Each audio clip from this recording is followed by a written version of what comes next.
Can I help you? Yes, a couple of the Yawn newspapers came into my hands in New Orleans. They mention a man called Ben Cartwright. Huh? Well, is he a rather large man physically, about my age? He has 2 sons.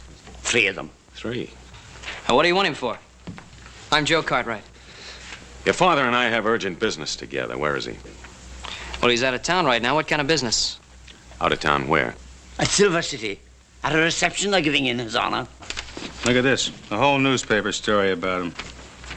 We're booming him for politics. Fine man that he is. He'll make a fine governor, so he will. Little Joe here is checking me on the facts of his life. Be in tomorrow's paper. Nevada and Ben Cartwright, a great future together.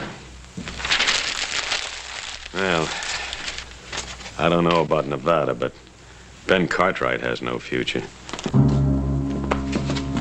What do you mean by that? When he gets back into town, tell him I'm at the hotel. Charles LeDuc. I asked you a question. Right, now.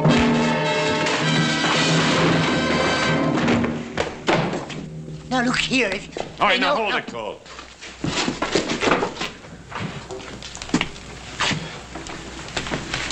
We'll smash Ben Cartwright just like we smashed the story of his life.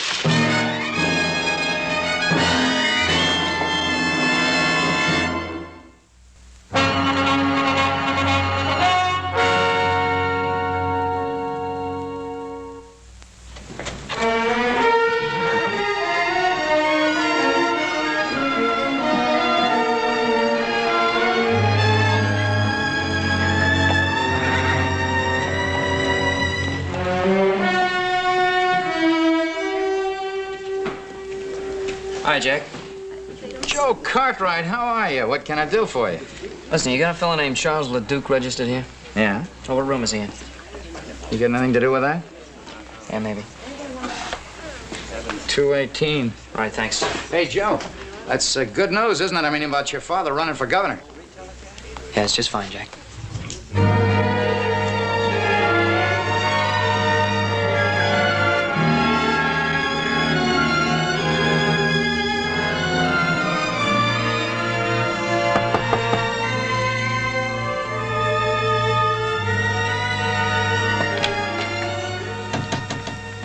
Yeah?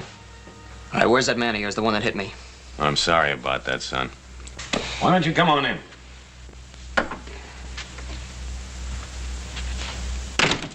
Mr. Cole will be back shortly. Meanwhile, is there anything I can do for you? Yeah. Yeah, you can tell me who you are and what you want with my father. Oh, I'd rather spare you that ugly story. Oh, what ugly story? You know, it's really remarkable, the resemblance you bear to your mother. I'll just leave my mother out of this. Ah, it's a little difficult, considering the fact that she and I were good friends. Oh, you said you had an ugly story. Couldn't have been about my mother. You're right. That story was about the man she married. You're lying, All right, mister. take it easy, boy. You got something to say, say it. All right. You take a message to your father. Tell him to stay out of politics because the plans I have for him are liable to interfere. What kind of plans? Inspector Charles LeDuc, New Orleans Police Department. When you came all the way from New Orleans for my father, huh?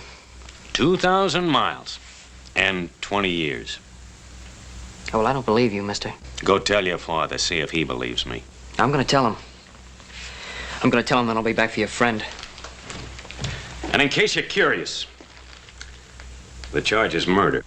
Now I know you're lying.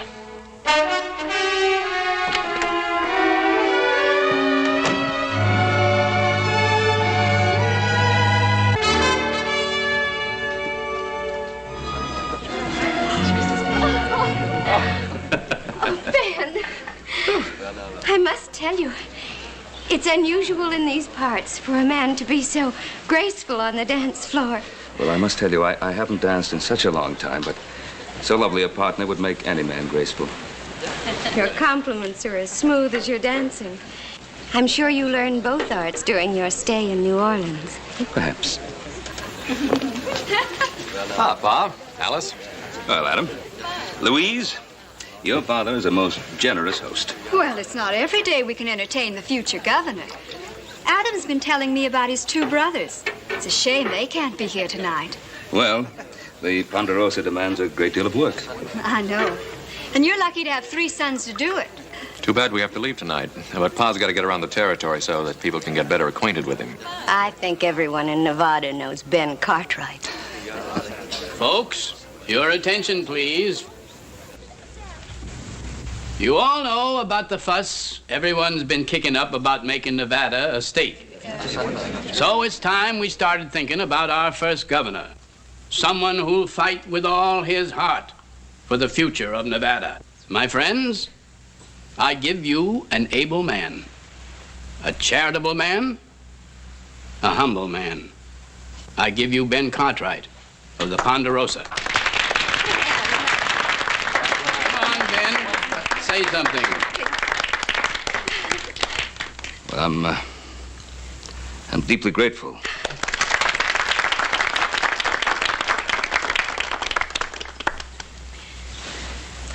Well, I won't make a speech. Oh, no. In this country, we don't talk much about things. We get out and do them. The things I want, I believe you want also.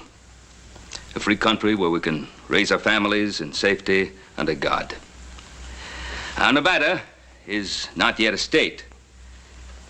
But when that great day comes, if you still want me, I'll try to do everything I can to be of service. Oh, you'll want to. Your father's a wonderful man. He's going to make a splendid governor. Well, meet the next governor. Hey, hooray! There ain't nothing to celebrate yet. Not until Nevada becomes a state. Technicalities, Pa, just technicalities. Put away that clothes, Yes. by the way.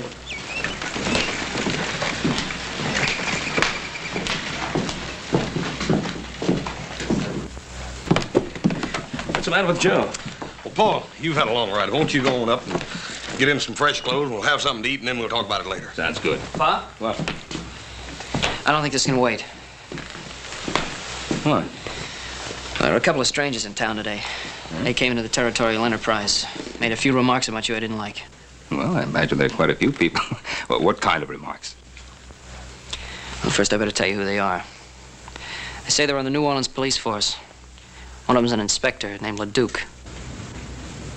LeDuc. Charles LeDuc? And you know him. Is he at the hotel? Yeah.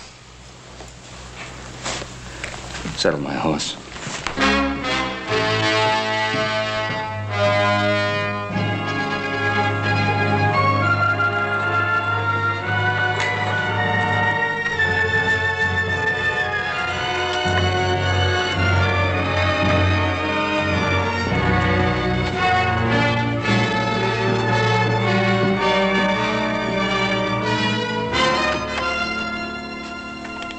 I'm Ben Cartwright. Wow. Come in, Cartwright, come in.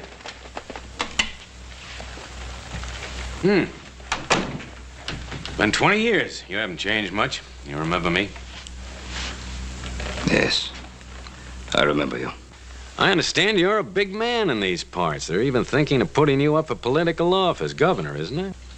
I have a lot of good friends. A lot of friends and 3 fine sons. Well, I haven't been as fortunate as you have. Of course, a policeman doesn't have much chance to accumulate family, friends, or admiration. Well, most people admire an honest man of the law. Seems like you have everything and I have nothing. Of course, I've always been handicapped by this unfortunate infirmity. I'm sorry. Well, a bullet was responsible. Hurts. Every step. Yeah, see, the kneecap is shattered. Happened 20 years ago. I was on a murder case. The murder case of Simon LaRoche. You remember? I remember. You should, because you're going to hang for it. Mr. Leduc, that charge against me was dropped 20 years ago. Was it? Yes, it was. I offered to return to New Orleans a month after I left. My lawyer wrote, said it was unnecessary, since 3 witnesses had testified that I had shot LaRoche in self-defense. Well, do you have any proof, any documentary evidence? Well, no, I was to have received a letter from the New Orleans chief of police. But you don't have that letter. You know, Cartwright, your lawyer gave you some very bad advice. You are a fugitive from justice. You are still wanted for the murder of Simon LaRoche. Mr. Leduc, that can't be. Well, here's a warrant for your arrest. Go ahead, look at it.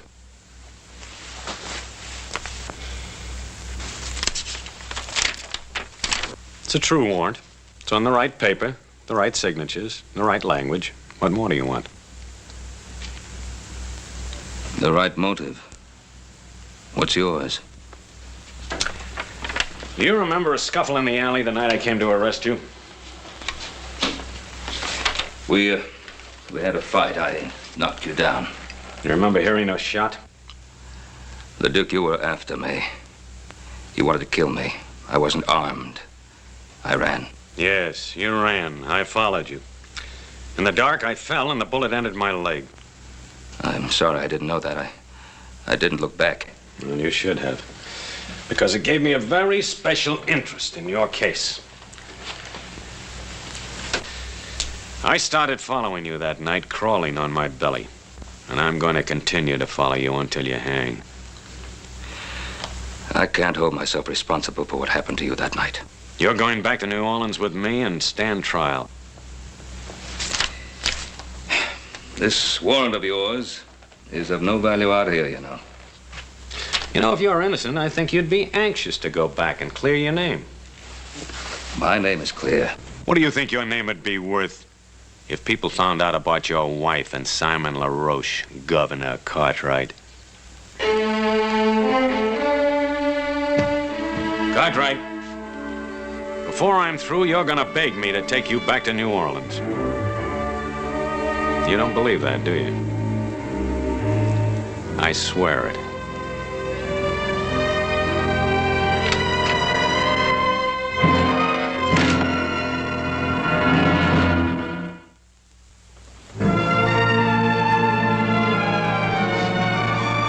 See you, Mr. Cartwright.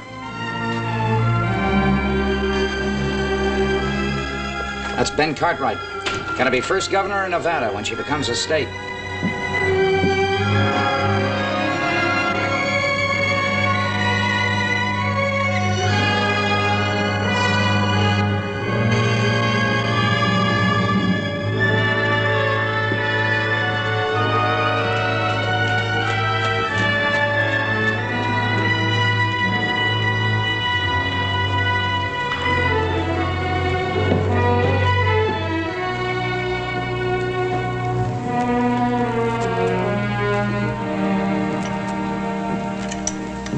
Hi, hello there, Ben. Dennis? And how are you now? Well, to be perfectly frank, Dennis, not too well. Aye, and I'll wager it's on account of them the two strangers. Oh, you've seen them, have you? Wasn't it right in front of me that little Joe was hit? 'Twas you they were looking for. And by the look of you, it was bad news they brought. Dennis, I suppose you'll be reporting what happened in Silver City. Aye, it's right here. I'd like to put something in next to it. Hey, just one moment.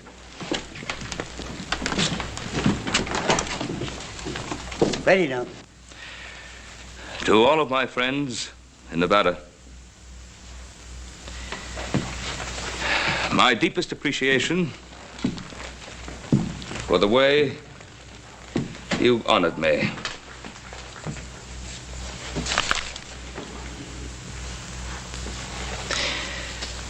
But for personal reasons, I hereby withdraw my name from consideration as a possible candidate for governor of the state of Nevada.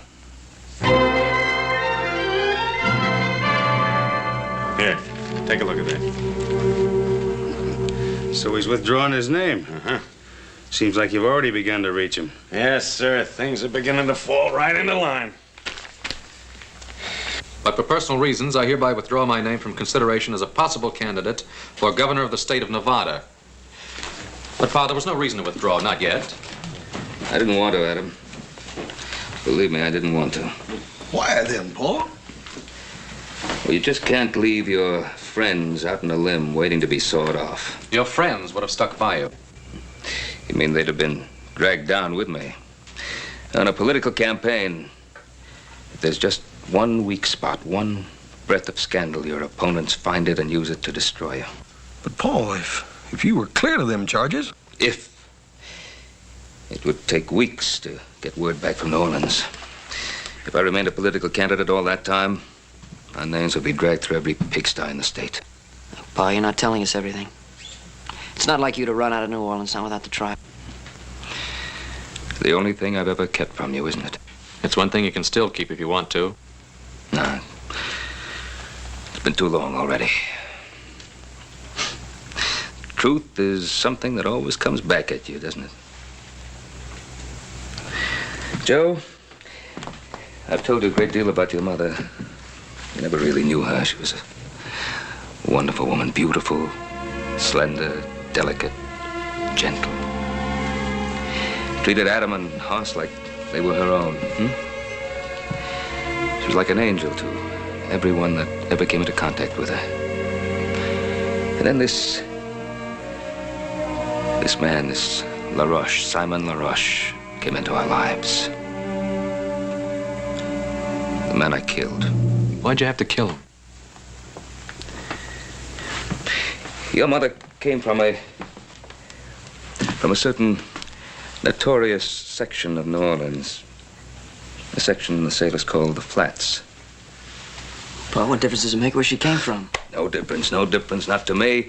But to a man like LaRoche, it presented an opportunity to cash in on her past by threatening to destroy her reputation. Threatening her with what? He blackmailed her to keep her past a secret. To keep what secret? Joe, I... What secret? Joseph, I don't... To keep what secret? What your mother did or did not do before I met her is of no importance. I loved her, and I married her. She was a wonderful person. But your mother was afraid of scandal. Not for her sake, but for mine, for Hoss's and Adam's. So she paid LaRoche. She paid him. Until I found out about it. I went to see him. We talked, got into an argument, a fight. He pulled a knife and I killed him. In self-defense, but I killed him. I felt I couldn't stand trial because then everything that your mother wanted to forget would have come out. So it comes out now, 20 years later. Yes. That's why I feel that maybe if I go to New Orleans, I can put a stop to it. There's another way. Joseph. Pa, let me go. Not the mood you're in. Now remember, the Duke is doing his duty. I want you to promise me that you will do no harm to him of any nature. I want to go out for a while. I'll go with you, little Joe. I'd rather go by myself. Joe? I promise.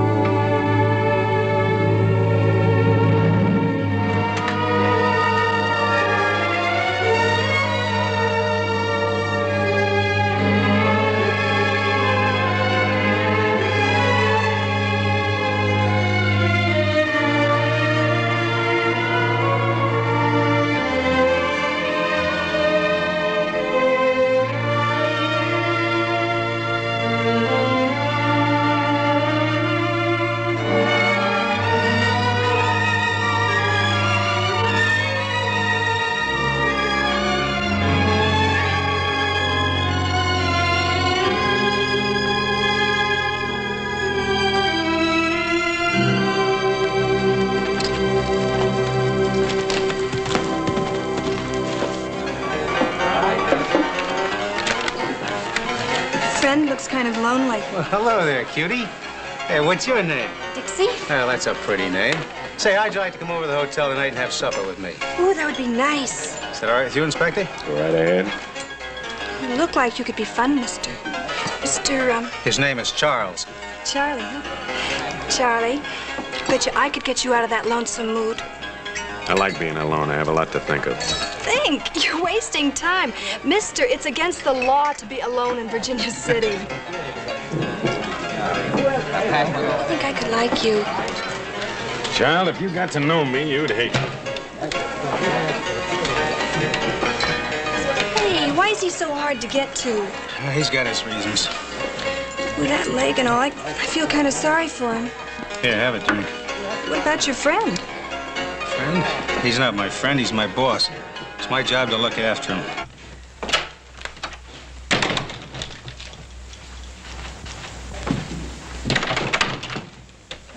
LeDuc! LeDuc, I want to talk to you. I don't have anything to say to you.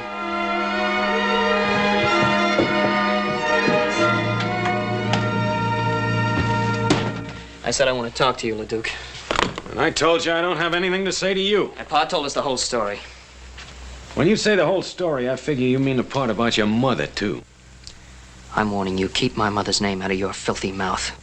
You know, you and I ought to be on the same side. You just get your father to take that little trip with me, and your mother stays an angel. You know, I gave Pa my word I wouldn't kill you. But if you drag my mother's name through the dirt, so help me, I will. You'll have to kill me first. Oh, maybe that'll be the best part.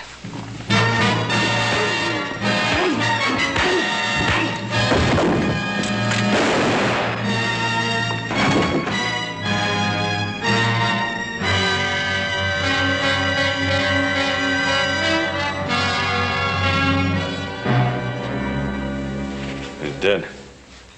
It was self-defense. Not the way I saw it. Well, you saw what happened? You just got through doing me the greatest favor of my life. Because now I can tell my story under oath in a courtroom where everybody can hear. The whole story about your mother. You just give me the chance. That trial will be about her, not about you. Well, you're not going to get that chance. What happened?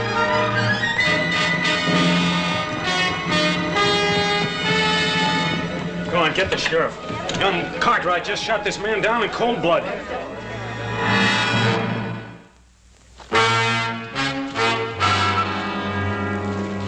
Sheriff, evening.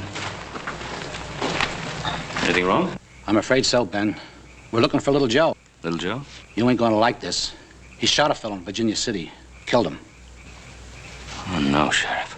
No question about it, Ben. Where is he? Who was it he was supposed to have shot? One of them fellows from New Orleans, name of Cole. Oh. This Inspector LeDuc, he witnessed it. He said Little Joe just up and did it in cold blood. Oh, Sheriff Brady, you know Little Joe better than that. All I know is he shot a man and run away. And we gotta find him. Sheriff, now I know Joe will be coming home. Let us bring him into town to you. All right, Ben. Your word's good enough for me. Come on.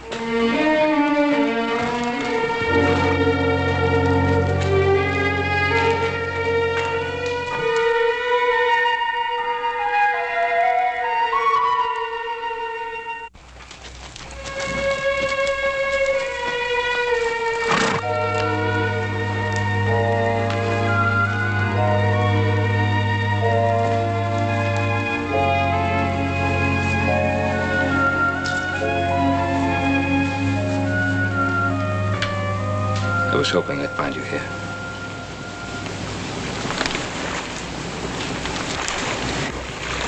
I thought you'd come. I wanted to say goodbye. Son, you're not going anywhere. I got no choice. Well, there's always a choice. Here it's the choice between running away or facing up to what's happened. What did happen in town? Well, I went to see LeDuc. In spite of what you promised? I promised I wouldn't harm him. I didn't say I wouldn't see him. While I was talking to him, Cole came in. We got into a fight. He drew his gun and I killed him.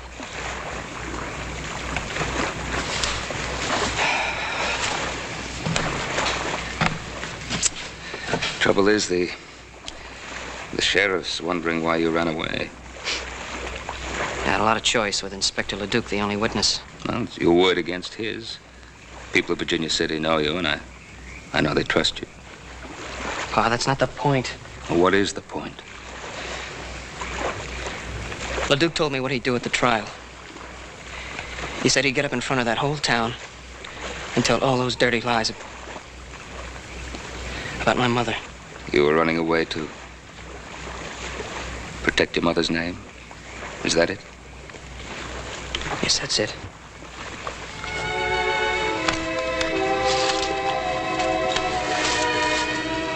Your mother begged me to stand trial in New Orleans, no matter what the consequences to her. Well, Pa, I can't do that. I made a mistake, Joe. I can't let you make the same mistake. You come home with me now, and tomorrow morning we'll ride into town together.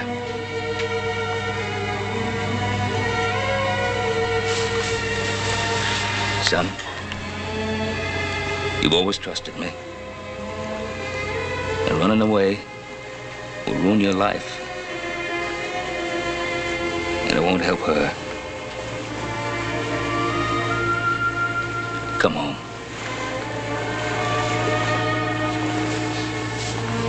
I'm asking you.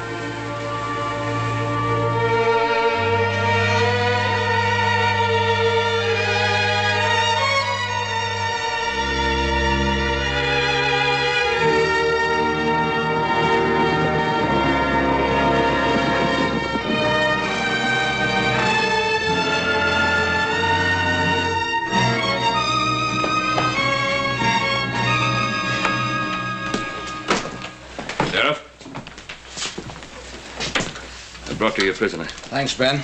What have you got to say? Shot him in self-defense. Cole's gun was in his holster. That's impossible. He drew first. It was there. Why'd you run away? Maybe he figured he'd be framed, like what's happening now. You know better than that, Adam. You'll get a fair trial. God lock you up, son.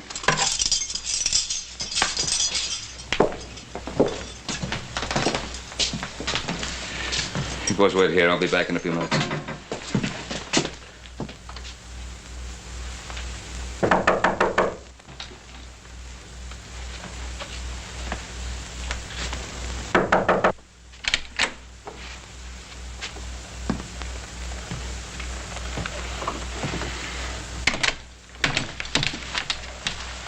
I saw you riding into town with your son. If you've come to plead for him, you're wasting your time. LeDuc, you didn't come to Virginia City for my son. You came for me. I do rather admire you for bringing him in. It shows a certain respect for the law. Respect? My son tells me you saw the shooting. Mm-hmm. He also tells me you can clear him. Every criminal claims he's innocent. Don't call my son a criminal. And let's stop beating around the bush. You came to Virginia City to close the LaRoche murder case. Well, I'm going to give you a chance to do just that. Are you offering me a deal? I'm offering you a deal. Now, you clear my boy. And I'll go back to New Orleans with you. Well...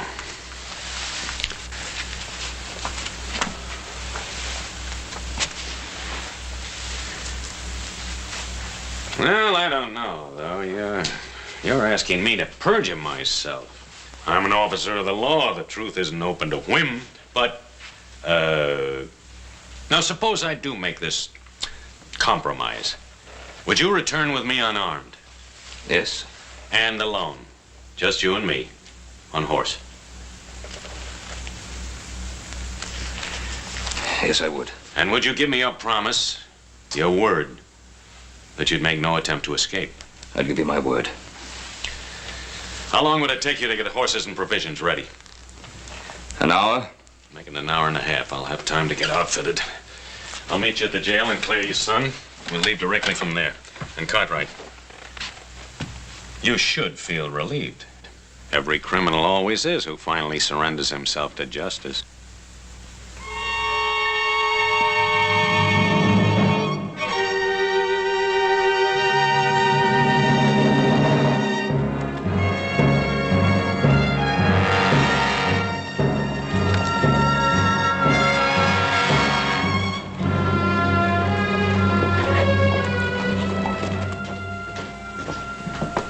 Pa, he's coming.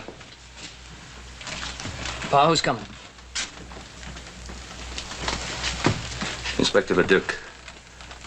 He's agreed to tell the truth about the shooting. Tell the truth, why? I'm going back to New Orleans with him. Now, I'll be back. I'll be back soon. Sheriff? Inspector, Ben says you got something you want to tell me. Yes, about the death of my associate, Mr. Tom Cole. Step over to the desk, please. You see, I was rather dazed by what happened. And so I rather confused the facts. Unconfuse him. Well, as I recall now, Cole was drunk. He drew first. Joe Cartwright fired in self-defense. What about the gun in Cole's holster? He put it there himself before he died, sort of a reflex. Mister, you really was confused, wasn't you? Maybe the strange climate. I rarely bungle the facts like this in New Orleans. Well, mister, from now on, stay in New Orleans. We need you around here like we need the plague. You belong in that cell instead of little Joe. Oh, sure, if everybody makes mistakes, ask Ben Cartwright. All I want to ask Ben is, will he accept my apologies?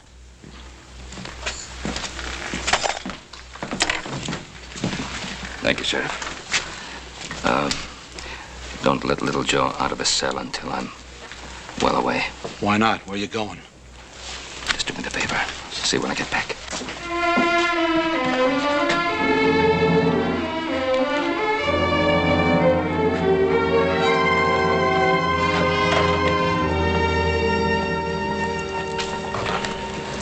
Well, little Joe will be out pretty soon now. Paul, I know you told us not to, but how come me and Adam can't ride out about 10 miles and intercept you? If a couple of outlaws rode up on you, it wouldn't be your fault, would it? Forget it, Hoss. Well, at least we can ride along with you. You can't object to that. Oh, he does object. I said I'd go alone. Well, now, why is that so important? What's his motive? I don't know. Anyway, I gave my word. I'm waiting.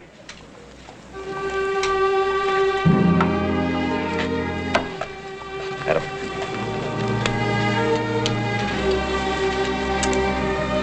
I'll get you pack horse, Paul.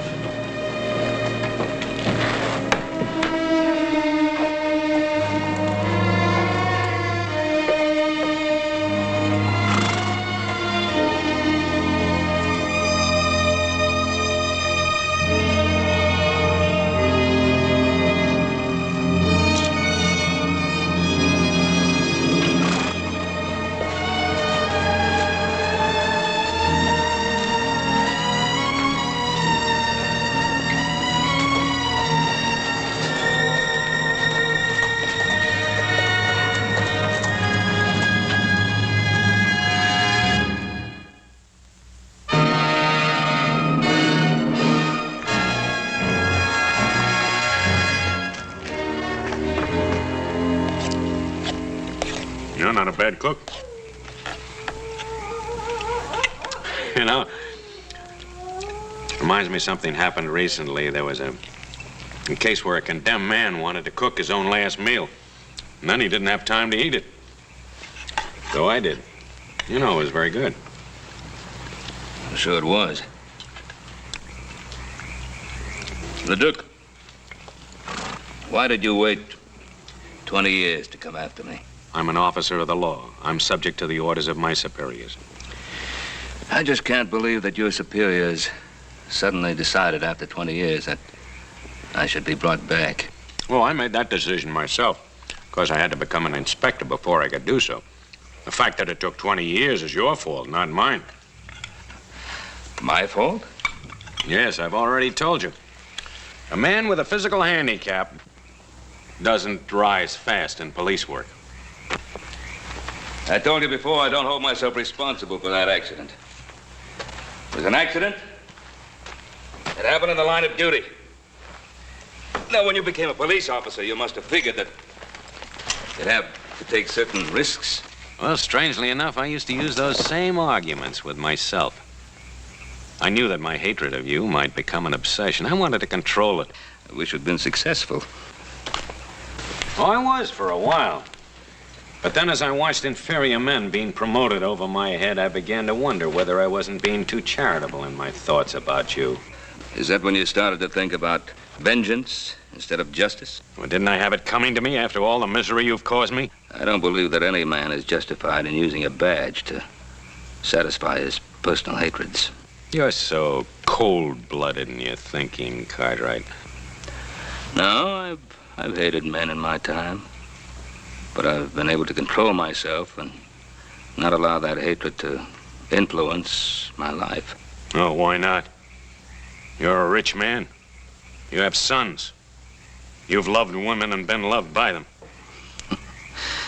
Oh, that smashed knee of yours, it's really been of help to you, hasn't it? What do you mean? The way you use it to lean on like a crutch to explain away your personal little failures in your police work with women and your relations with other people. Stop it. Well, face it. It's not your knee, it's you. You stop it or I'll shoot you now. Now. That's true, isn't it? You never intended to take me all the way back to New Orleans, did you? You got it all figured out, haven't you? How was it to happen? I was to be killed while trying to escape, is that it? You'd like me to say yes, wouldn't you? So you'd be free to break your word. No? I don't intend to break my word. I don't intend to try to escape. Because I'm going to get all the way to New Orleans. Just in case you have any idea of killing me first. No. I don't want to kill you.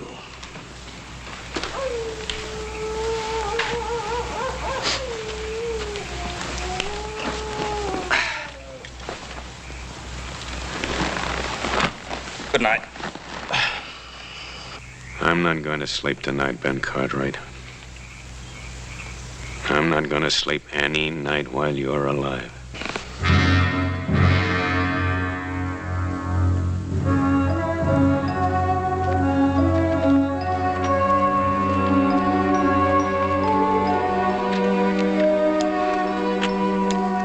That looks like a warm one today. What are you waiting for? Mount up.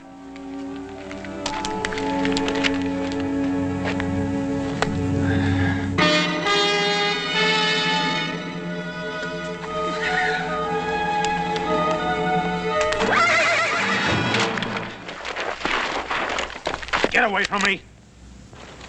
You heard me! Get away from me, Cartwright!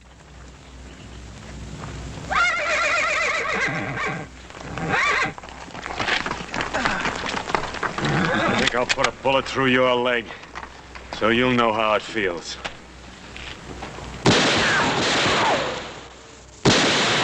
All right, get over.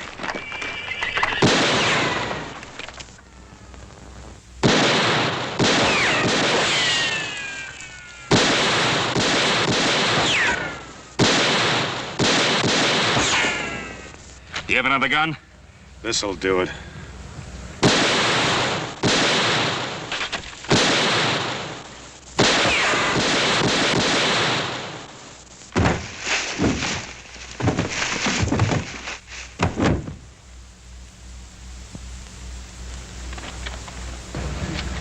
They've had enough. What's that? Eat you up. They weren't after scalps. They were after horses.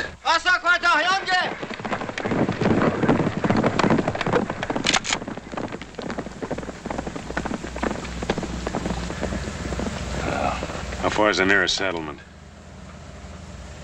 But there's a way station up ahead. How far? About 20 miles. 20 miles. Over those hills. Without horses. And without water.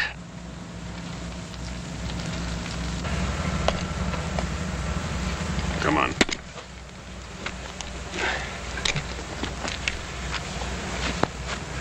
Stay ahead of me.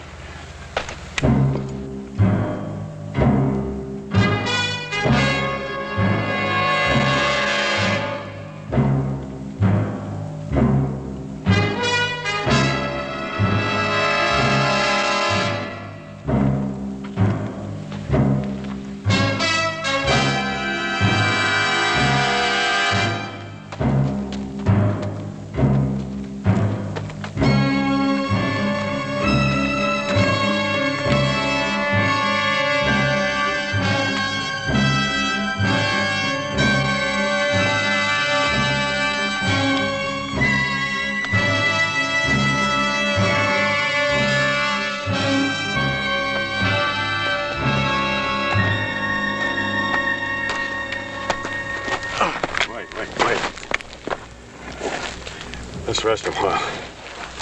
You gotta keep moving. His son will kill you. I can't walk anymore. You gotta get to water.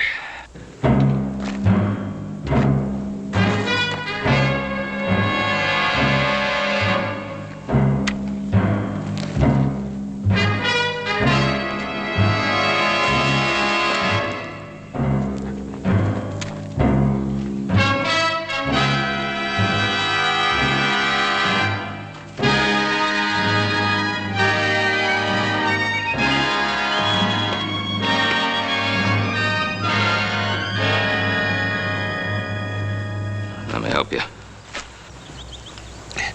You stay away. I don't need your help. Well, let me help you now. I said stay away. Go ahead. Pull the trigger. I'm waiting 20 years for this.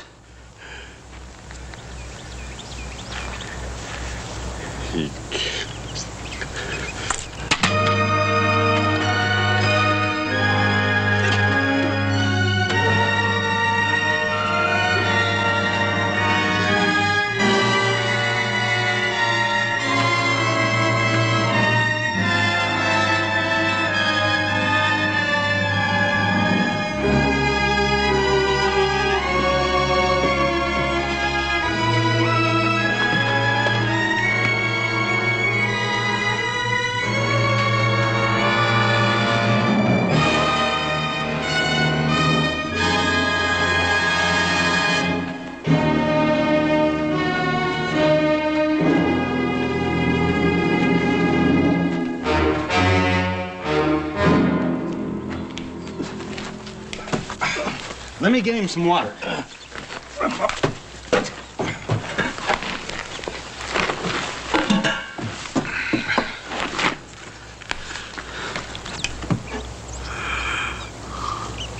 Easy, easy. That's enough.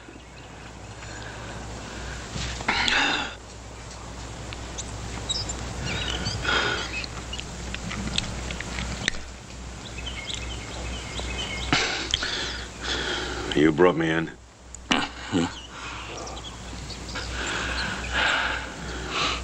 Why didn't you leave me out there to die? Couldn't let you die out there. Why not? We'd have both been better off. When's the next stage leave for the East? It's due in sometime tonight. Where are we going? New Orleans. There's nothing in New Orleans for you. You were warned for my arrest, don't you? You were right. I intended to kill you before we ever got there. But you can't kill without hate, and now the hate is gone. Sort of a relief. This warrant was never any good, was it? You were cleared 20 years ago by everybody except me. That letter the judge sent you, I intercepted it. Why didn't you leave me out there to die?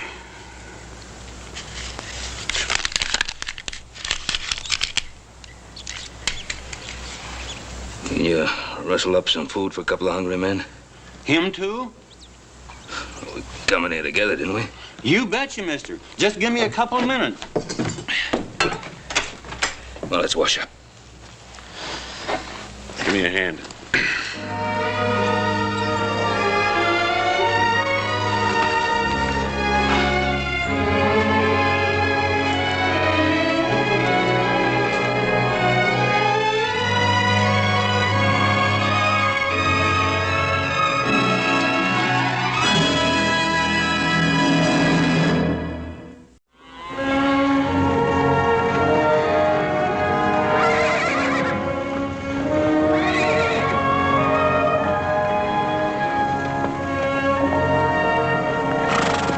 Take this bunch on in. I'll look over that hill over there, see if I can find any more. You be along after that? Well, if I don't find any, I'm liable to be sitting by the fire by the time you get those in the corral. Take it easy. Right.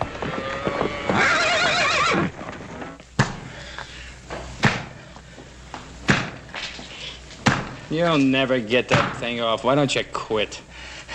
We can try, can't we? Much good as it'll do. Tyler, he's slowing us down. Telling you, Bolton's picked up our tracks by now. You ain't gonna leave me, Sutton. We're not leaving you. If you hadn't killed that guard, Bolton wouldn't have found out about us for another day. I never meant to kill him. I was just paying him back for something he done to me. Over to this friend's place where you're taking us. Maybe he'll have a chisel or something. Sure. We'll just walk in and tell her you always go around wearing chains. A girl?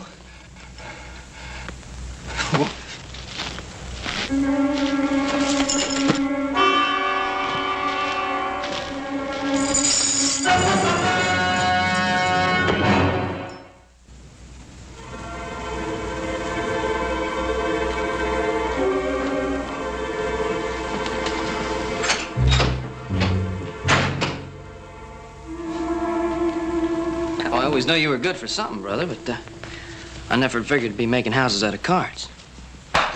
I ain't got but 3 more cards left. I'm gonna make it this time for sure. Gee, I'm proud of you, brother. Yeah, you have to breathe so that gum hard when you're talking. You don't blow out on the house of cards here. Oh. Yeah, well, see, when I mean I'm proud of you, I mean I'm really proud of you. Ooh. Dadgummit, little Joe!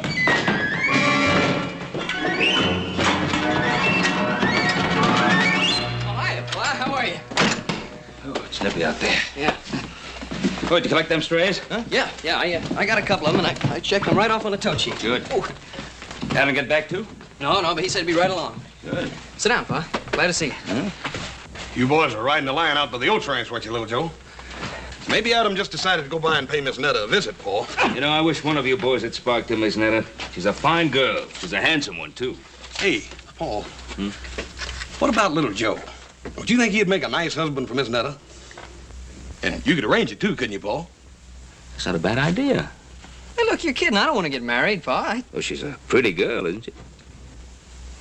Well, yeah, but... She's pretty, ain't she? Pa, I think she's one of the prettiest girls I've ever seen. Of course she is.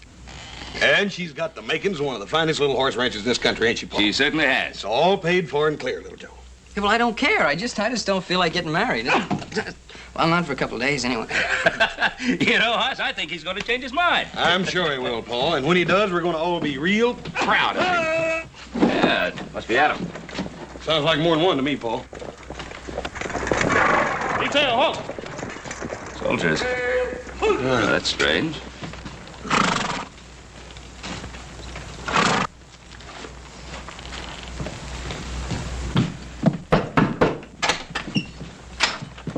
Cartwright?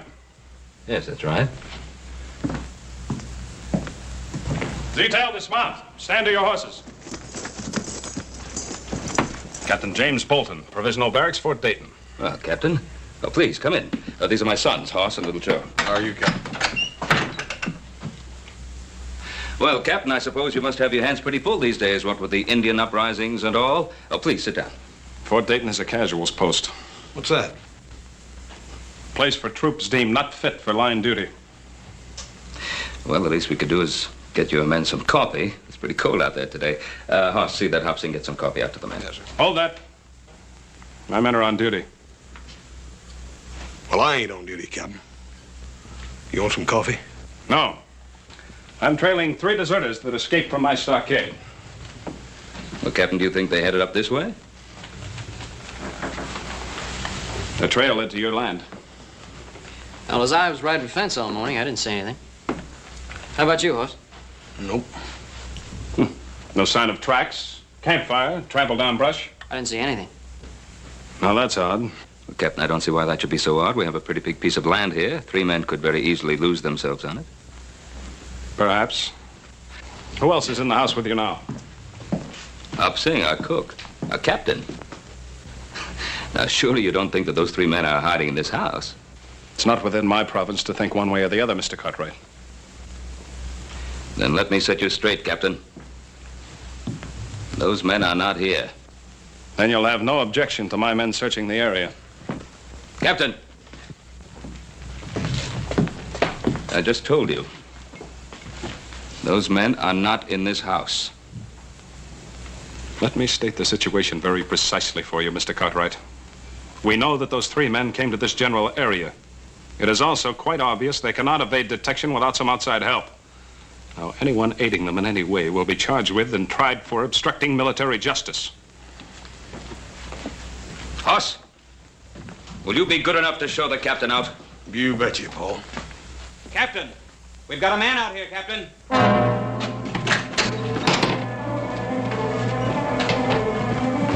Adam, my son, let him go. Let him go. Release him. Adam, what happened? I don't know, Pa. Just west of where me and Joe split up, I heard this noise, turned around, somebody jumped me. Did you see their faces? Come on, let's get him into the house. Joe, get the liniment. Okay, Pa. Well, it's not as bad as I thought at first. The men that assaulted you. Could you tell if there were 3 of them? I know there were at least 2 of them. Somewhere in the back of my mind, I heard them talking about whether to kill me or not. There could have been a 3rd. Take it easy, Pa. Paul, it looks to me like it's right now time for some settling up to be done. Oh, we'll do the settling up. Move over. Now, Hoss, I want you to bandage Adam up and get him up to bed. Well, Paul, I kind of figured on riding with you. Well, little Joe knows exactly where Adam and he were rounding up those strays. Now, here. Anytime you say, Pa. Yeah.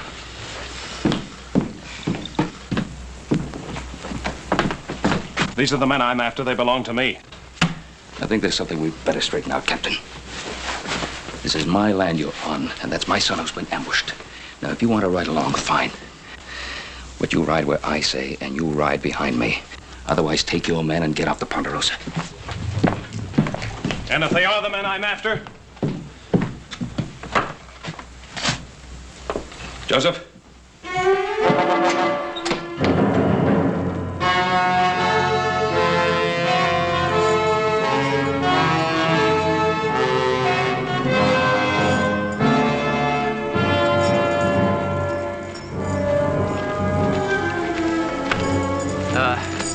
Let's take a breather. Sutton, are you sure you know where you're taking us? Well, if you want to strike out on your own, go ahead. I'm not stopping you, am I? The ranch is over that way, I think. Yeah, I'm sure of it. Well, how do you know they're going to take us in? I told you I worked there when I was drifting west a couple of years back. Yeah, I'd have stayed on, maybe, except the old man running it booted me off because his daughter took to me. I always promised Netta I'd be coming back for. Just a little sooner than I figured, that's all. Oh! Oh! Ain't nothing to hear us but hoot owls and crawlies. I don't like it neither. You ain't ever known anything better. Cut it out, both of you. That's an order. That's an order. You hear him, Mertz? Only you ain't an officer no more, Tyler, so maybe you ought to forget about issuing orders. You know, I still don't figure you out.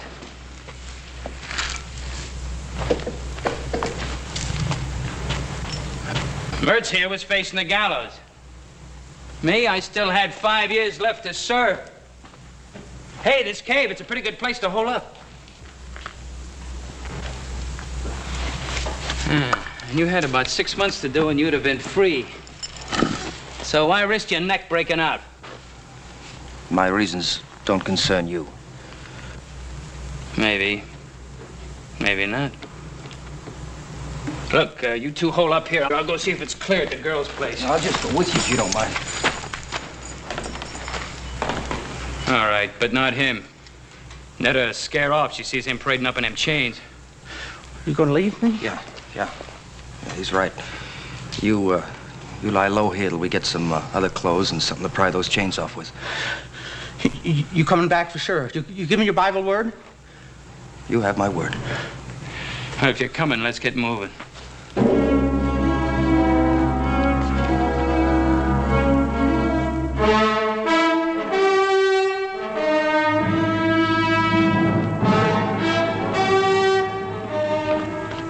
There's no sign of them up there, Pa. They must have headed off in that direction. Yeah, probably kept to the creek bed, the other side. Turning dry now, but the bank should still be soft enough to leave prints. Yeah.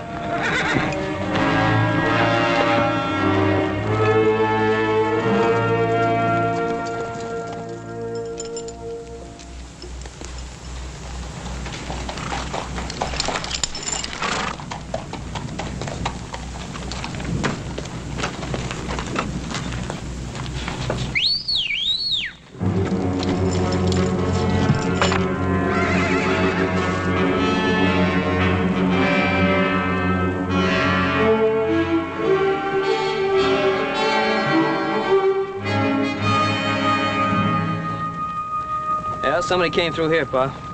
Not too long ago.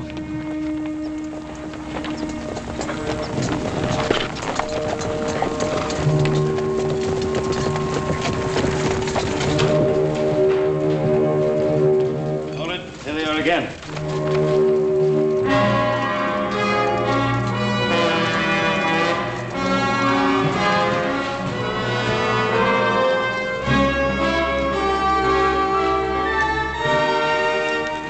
Spread out. Search any spot that's big enough to hide any of them. If that's all right with you, Mr. Cartwright.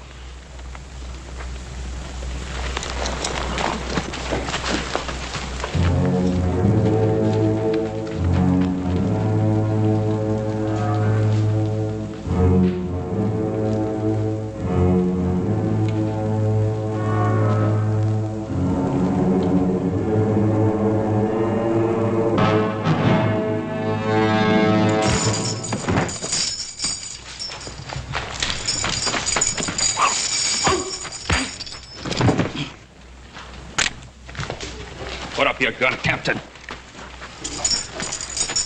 All right, now. Where are those other 2 men that were with you? I charge and hereby arrest this man for known and specific crimes against the Articles of War. Captain. He's a military prisoner now. I'll get your answers for you. Corporal, take the prisoner in charge. Yes, well, you better get those answers, Captain.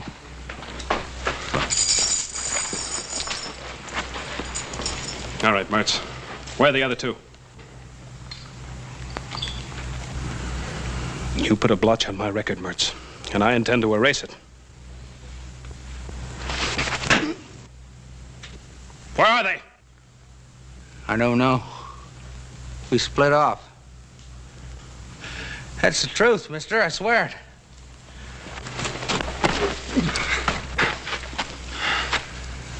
Just get the answers, Captain. Maybe you're right. If he knew where the others were, he'd be pouring it out. Because he's scum. And scum always breaks. Isn't that right, Mertz? Or have you forgotten what it's like in the hot box? Someday somebody's gonna get you, butcher. Well, it won't be you, Mertz. I can assure you of that. No. No! No! No! I'd rather die than go into that hot box! No! No! The prisoner was attempting to escape. You're a witness to that. I'm also witness to the fact that you deliberately tried to murder him. Bolton, I'm going to see to it that my good friend Colonel Metcalf at Fort Dayton gets to know exactly what kind of officer he has in his command.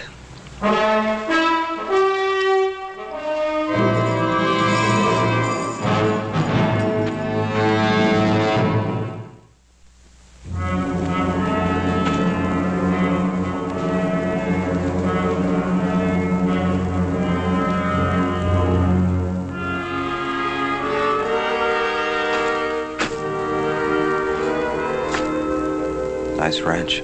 Yeah. Where do you see the gal who lives on it? We better get cleaned up. First, scared to death walking this way. Scared? I guess you didn't listen good when I told you about her. We were real friendly, Netta and me. It ain't her I'm worried about. It's her pa. Stable's over here.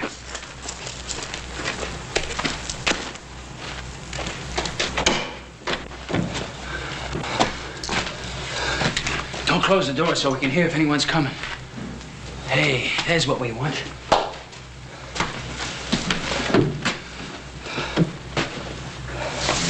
Here, put this on. Help you look human again.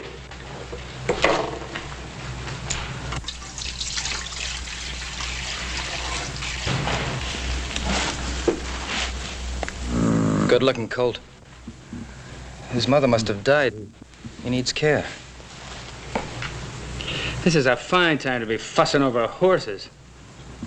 I sometimes prefer them to people. And what's that supposed to mean? Nothing. Just a thought. I'd sure like to see Butcher Bolton's face right now. He's probably chasing us halfway across the Sierra. I doubt it. Bolton's a sadist, but he was one of the best Indian trackers in the Army. Well, we're not Indians. Besides, after we hole up here for a couple of days, they'll probably quit looking for us. Not Bolton. All right, not Bolton, maybe, but the brass. They'll figure it's not worth the effort. You're an officer. You know how they think. I was an officer. About this girl of yours. You've been gone for 2 years. How do you know she hasn't married or something? I know. I'd like to make a little bet on it. You already have. Your life. Yours, too. And don't you ever forget it.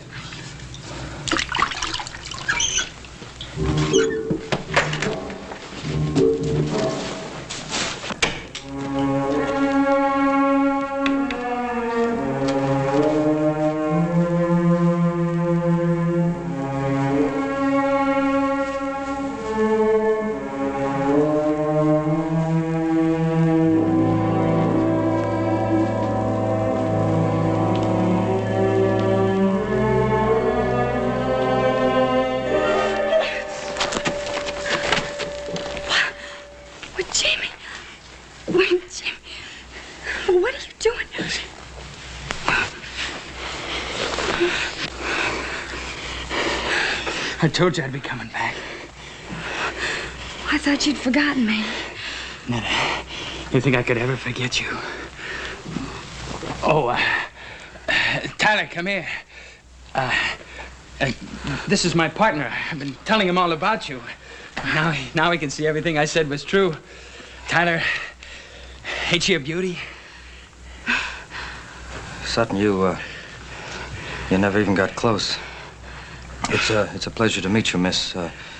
Tyler's my name. Paul Tyler. Miss? Her name's Netta.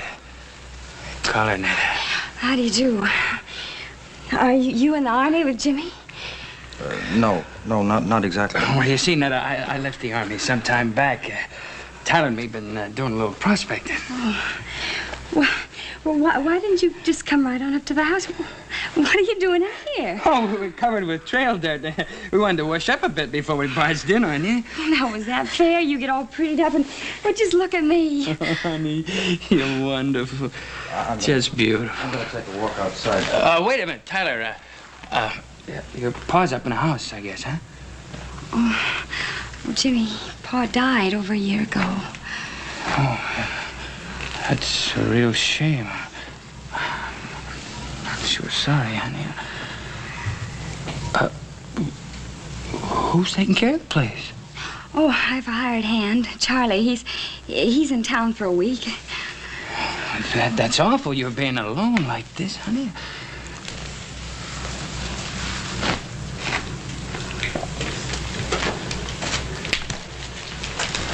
Oh, it sure is good to see you again. Why didn't you write to me? Oh, I couldn't. I was moving around a lot. You know how it is. Yes, I know how it is, but do you? Oh, Jimmy, after a while, I gave up hoping, and then I just stopped dreaming. I didn't stop. That's the only thing that kept me going. Netta, I'm gonna make up all that lost time to you. Jimmy, I don't think you can. I just don't think you can. Let me try.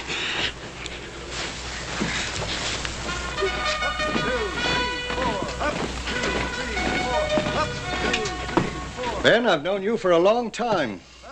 But I can't accept these charges you make against Captain Bolton, not without proof. Well, what more proof do you want? For the moment, it's your word against his. That's right. And what did he tell you? That Mertz was trying to escape? That's what he says in his report. Well, have you spoken to Mertz? Have you heard his side of the story? I would have done so, of course. Unfortunately, Private Mertz is dead. Dead? He attacked a guard in the stockade last night. During the ensuing struggle, he was killed. And you believe that? You really believe that? Colonel, how many men have died in Captain Bolton's stockade? Captain Bolton is an officer with a distinguished record, Ben. Commended several times for bravery in action. Perhaps you noticed his hand. He was captured and tortured by the Sioux. The Sioux are savages. Captain Bolton, I presume, is a civilized, responsible person. Come in. Adams, yo, Boyd, right? The colonel sent for me. You know Mr. Cartwright? Yes, sir, I do.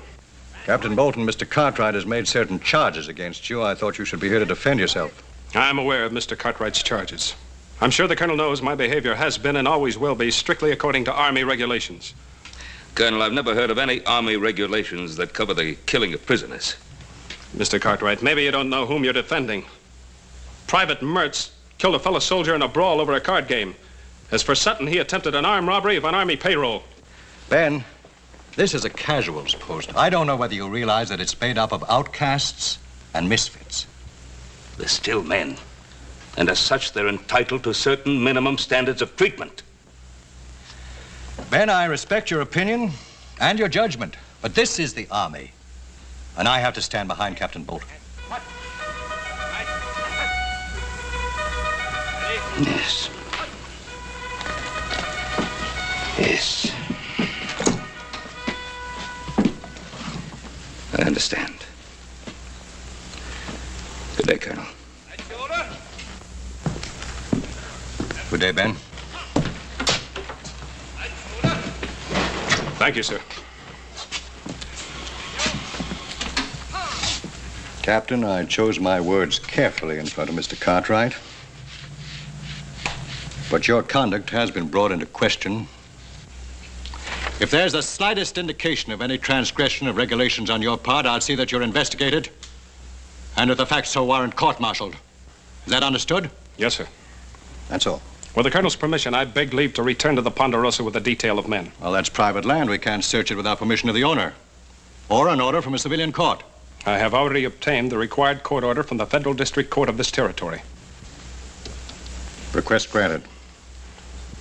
But if I were you, Captain, I'd remember that warning I gave you. I'd remember it very carefully. Sir.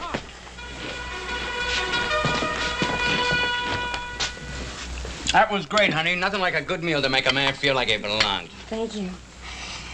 Well, you haven't touched your food. Oh, I'm sorry. I guess I've spent too much time eating army chow. Army chow? Well, he was in the Army, too, before we started prospecting. Who's that? Well, I don't know who it could be at this hour. Netta, honey, would you do me a big favor? Don't say anything about Tyler and me being here. Well, why not? Well, we just hit a big silver strike, maybe, and it's best nobody knows about it. Not yet. You understand.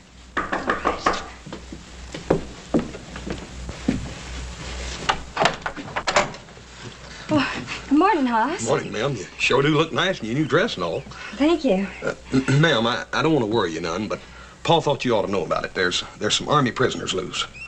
Army prisoners? Yes, there was 3 of them, but they ain't 2 now. One of them's already been caught. Oh. Well, thank you very much, Hoss. Ma'am, everything's all right here, ain't it? I mean, there ain't been nobody around here. No. I'd ask him for coffee, but my stove, it's not working right. Well, ma'am, I'll be happy to No, fix it. Hoss. It's not broken. It's just hard to handle.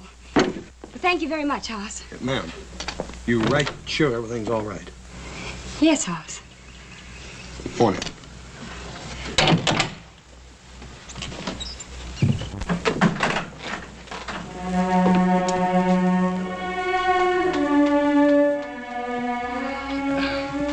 Is he going? You can never be sure about people, honey. We heard about them Army prisoners, too. It might have been one of them. Might have been. Just exactly where have you been prospecting? Well, up north a piece. Ain't that right, Tyler? Sutton.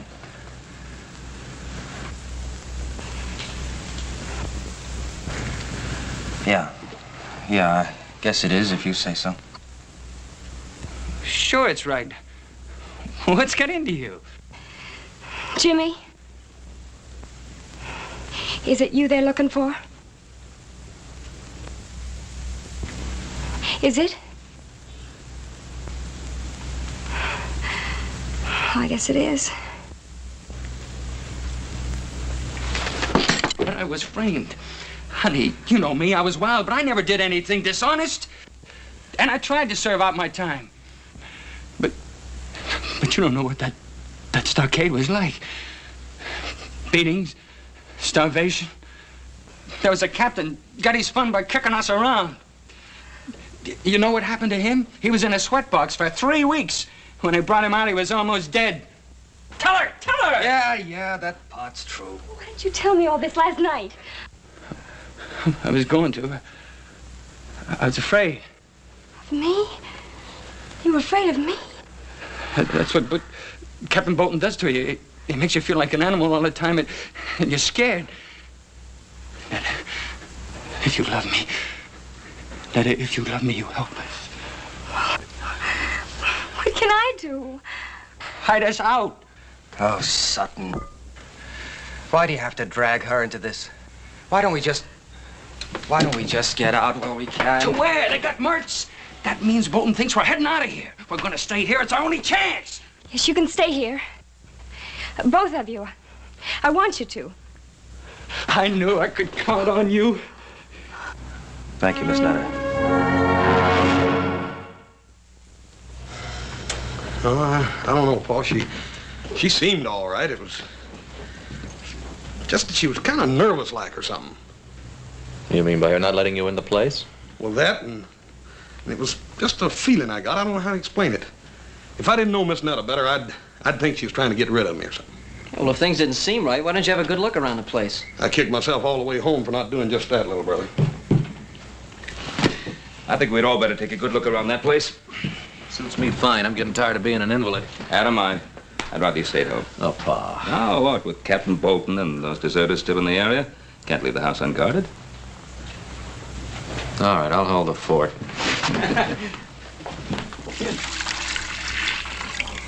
The coat will be needing this. You and that Tyler, you sure do a lot of worrying about that colt. I'll see you later. Where are you going? Scout around the area. Hey, that's Army talk. I guess it rubs off on you whether you like it or not.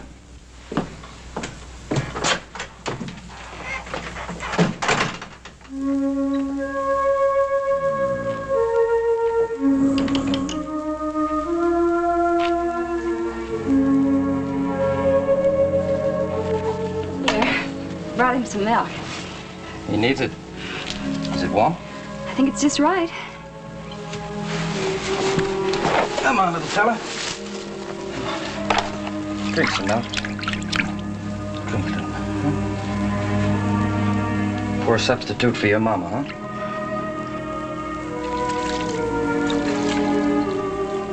Where did you learn all about horses? I grew up with them. My father used to breed trotters back in Maryland. Well, you don't see many of those out this way.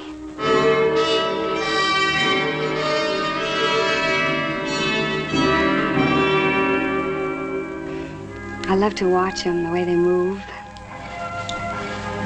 You ought to see them being trained. Oh, they fight you, make it tough, but once you have their trust, you can depend on them. I wish you could say as much for people. You've been hurt pretty bad, haven't you?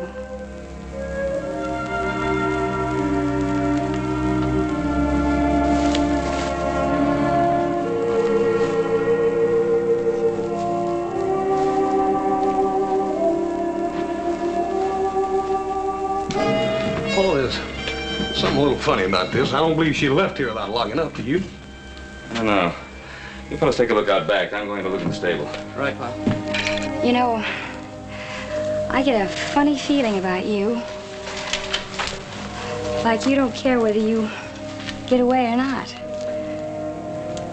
Oh, you're wrong, Netta. That's something I care about very much. Bolton's never gonna get me back in that. They do that to you? Oh, that's terrible. That's just terrible. I'm sorry you had to see that. Oh, I'm not. Netta,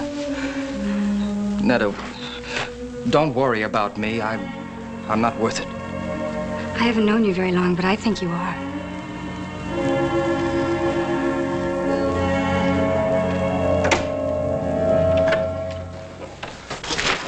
Oh, put it down, son. Ben, please. I'm sorry, Netta. I mean it, my son. Put it down. Come on, put it down. And you drop that gun. Now, mister. I got the drop and I ain't gonna miss from here. Oh, this is Ben Cartwright, don't you? Get out of the way, Netta.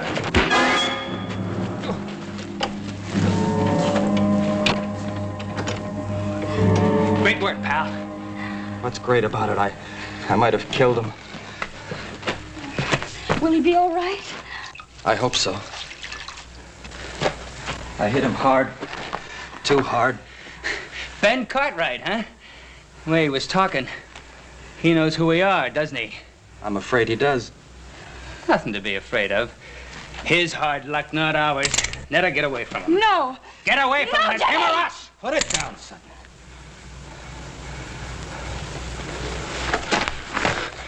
You decided to start giving orders again, Lieutenant? I have no choice. You try killing him and you're dead. But what's got into you? You wishing to have Bolton beat you to death?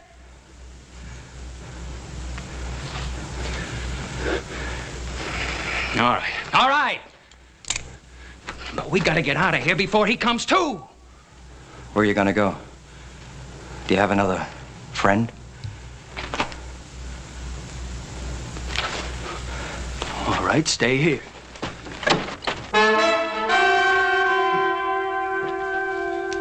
What's the matter, Sutton? You forget something?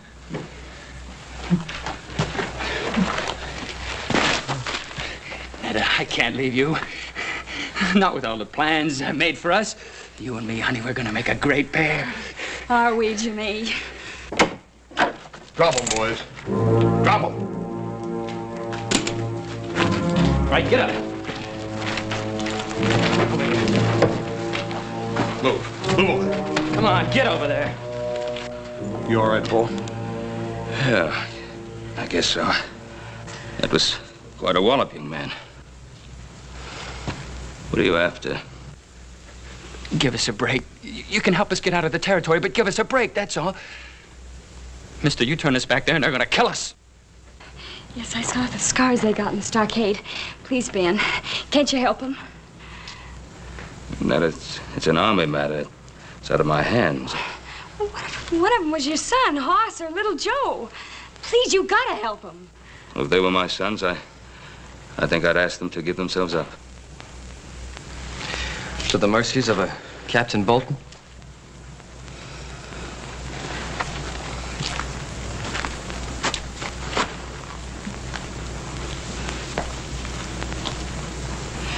Give me your name tags. What do you want them for? So I can convince the colonel that I've really seen you and that you are ready to give yourselves up. To Captain Bolton? I'll speak to the colonel. I'm sure he'll be as fair as he possibly can be. You ain't gonna do it, mister.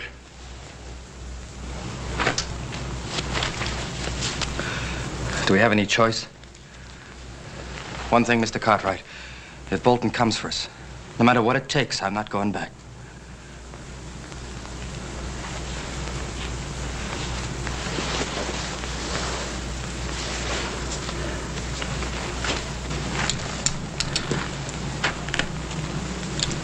Take care of them.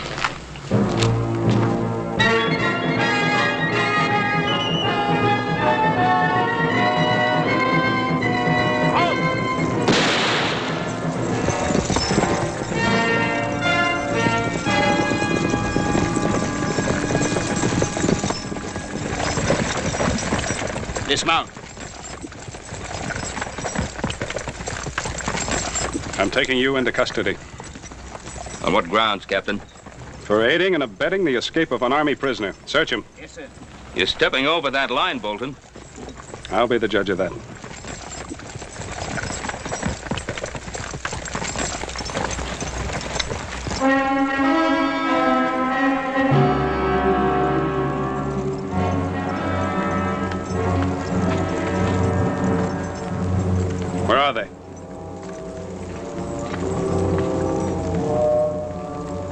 direction was he coming from? From the west, sir. Take your men in that direction and bring him along. Yes, sir.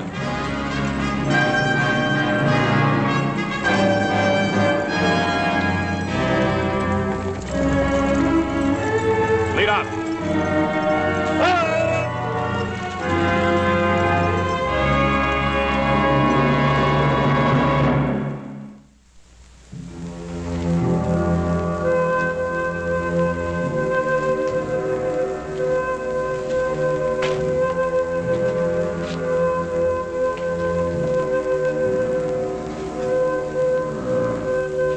Come on, little fella. Come on. Come on, try. Up. Come on.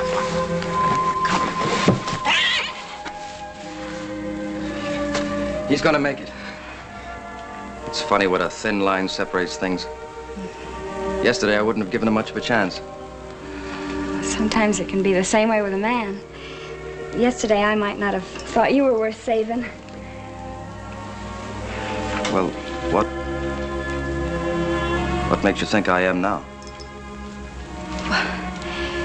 Well, you saved Ben Cartwright's life. You know, we're going to be here for quite a while. Why don't you set yourself somewhere? I'm just stretching my legs. Well, I think you got all the kinks out. Sit down. All right, friend. Don't get angry.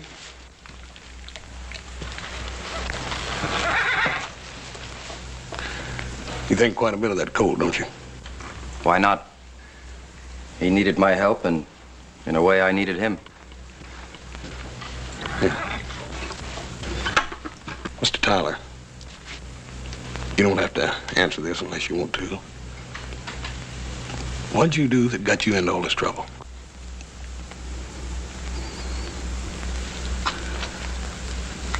I was convicted of cowardice.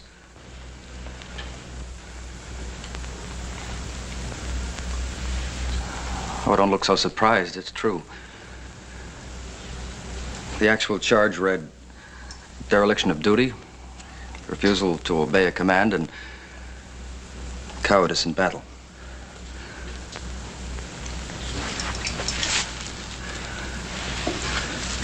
It was in the border campaign against the Apaches. My first command.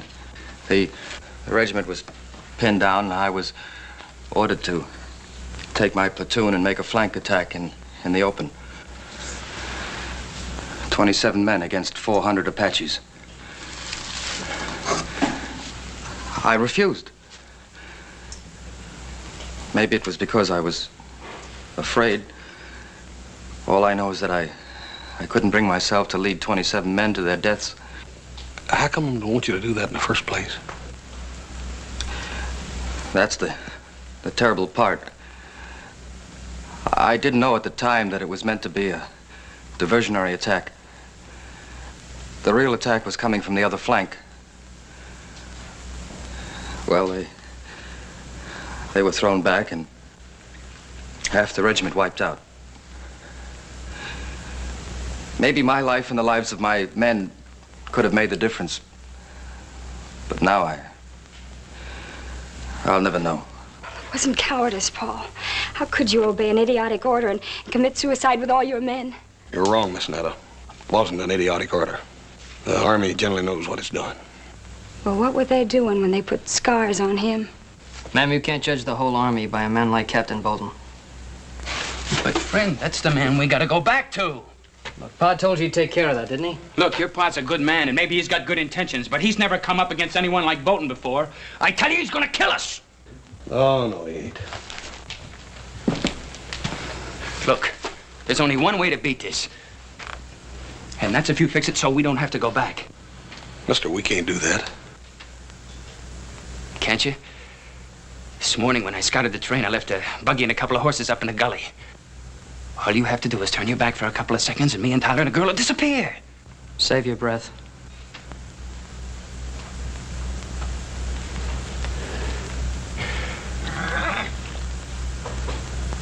Look, you think a lot of Netta, don't you?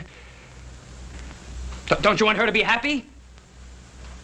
Well, all right. What do you think she's going to feel like when she's watching them taking me away to be killed? She's been waiting for me all these years. Tell him, Netta. Tell him to let us go. I can't, Jimmy. I just can't. But why not?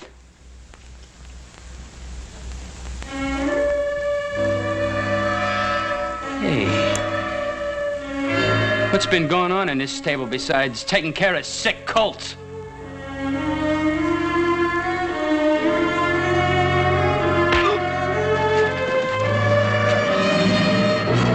Okay, hold it! You take one step my way and I'll put a bullet in him. You do that, mister, and all the bullets in that gun ain't gonna keep me from squeezing the life out of you. Don't you worry none, friend. I'll do it. I got nothing to lose now. Throw your gun on the floor. Come on. The other one. All right, you. Over there with him. Move!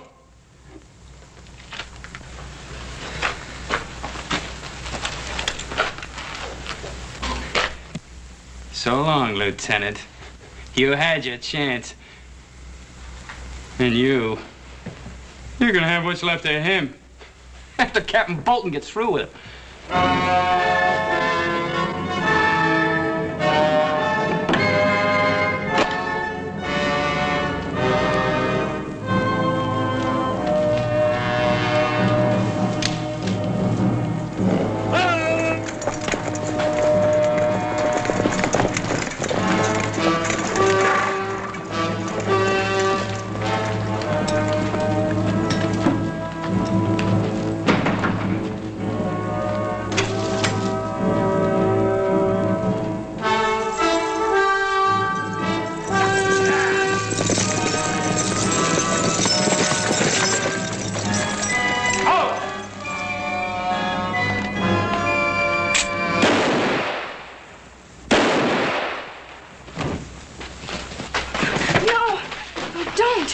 Corporal, you're a witness. He was armed and dangerous.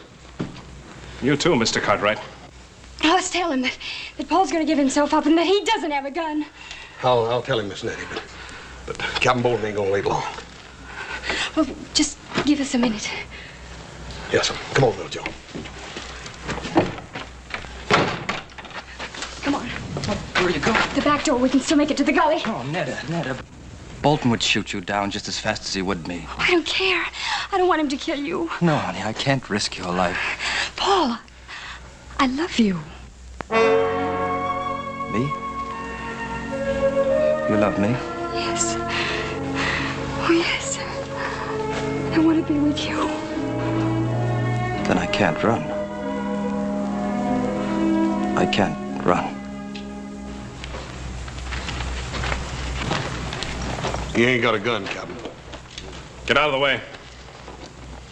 Corporal, this is Army business. I'm taking that prisoner. Don't forget he hasn't got a gun. Take them aside, Corporal. Tyler!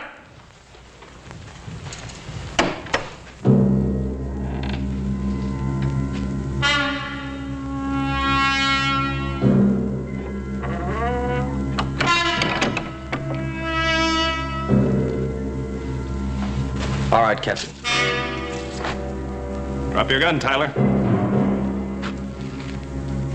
Captain! I said drop your gun. All right! Cartwright, you're gonna be sorry you interfered with the Army.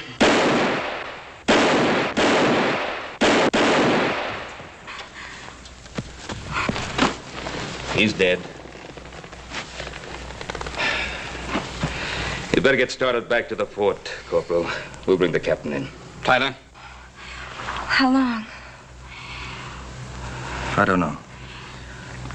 Well, I'll be here.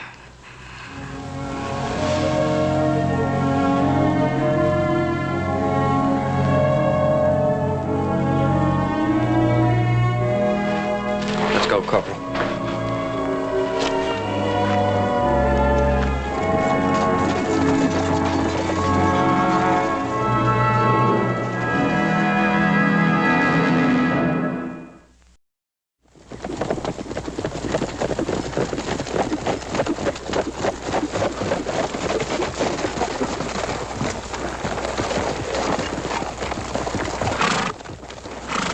Keeler put the horses away.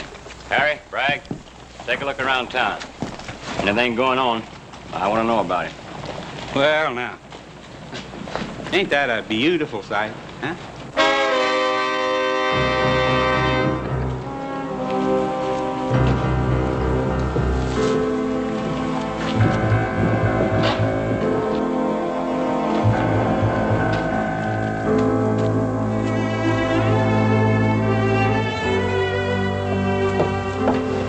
Sally? Are you satisfied now, Sally?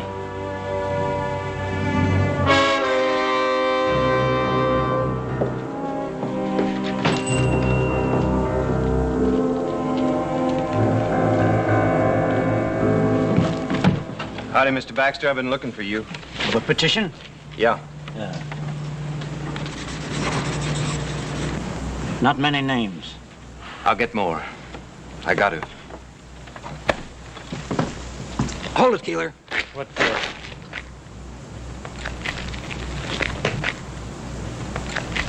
This one's tight enough. Come here, Giles. The old man's a 200-pounder. Yeah. A little... About 3 feet'll shoot him. Good. Yeah. All right. Come here. The boy's lighter and wiry. You need about 4.5 feet, which is exactly about what we got. Yeah. Oh, I never did like these night hangings. Ain't like in the morning when it's cheerful. Well, guess don't matter none to Ben and Adam Cartwright.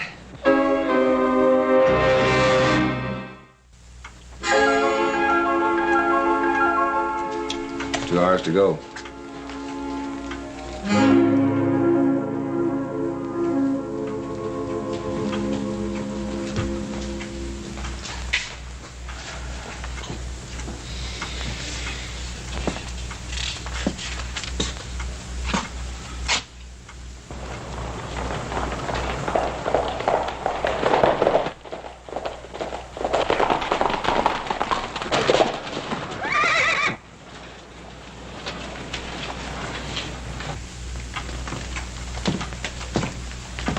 No guns in sight.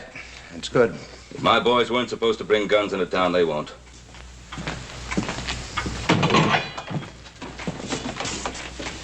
Morning, Joe. Boss? How are you, sir? Bill? Okay, go ahead. Joe? Hi, Pa. Us? Paul, with him. We found him, Paul. Dead. How'd he die? We found him about 100 miles north of here. It looked like he'd fallen off of a cliff. Yeah, was thrown off. Deuce Martin? Yes, sir. We left his body with the sheriff up at Spotswood. Now, there are only 2 witnesses to that killing. One of them's dead already. Sheriff, you know my pa and brother are innocent. Deuce gave me a full statement. And then he left town before the trial. Didn't much matter. Sally Burns saw it, too. And you believe her? Well, the jury did, Joe. Oh, I'm sorry.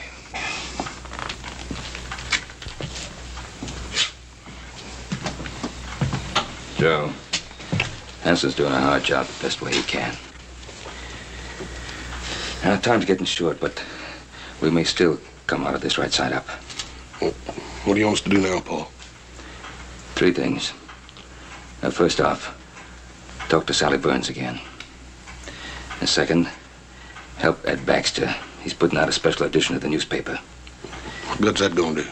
It'll make people think a little bit. And I'd like you to think of the third thing, which may be our best chance. Barney Ogden's taking a petition around town.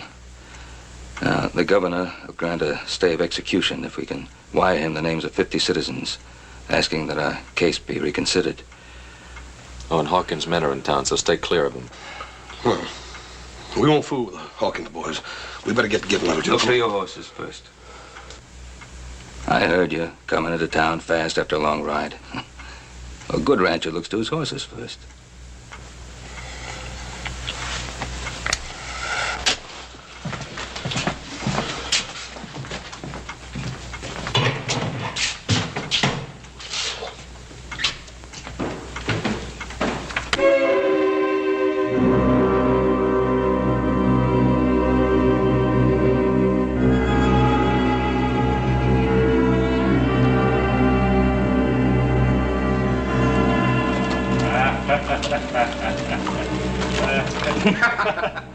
Of course, now, on the other hand, you hang him too high, and whoosh, you know?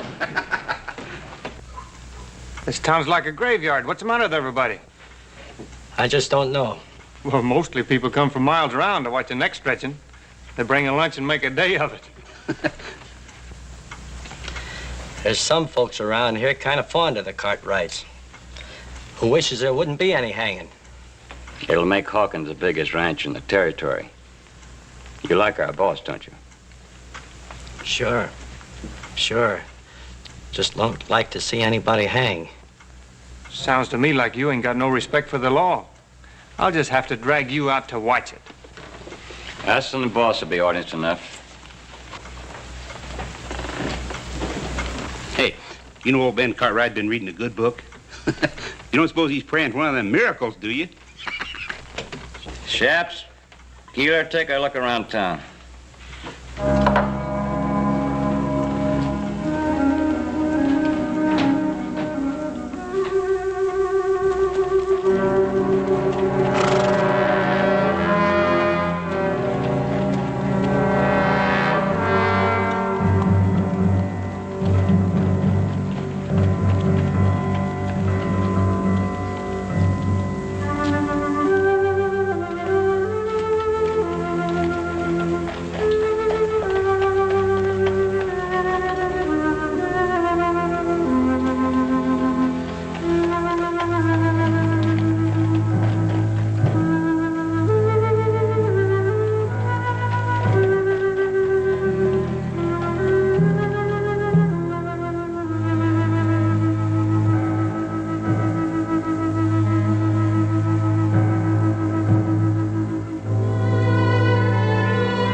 Howdy.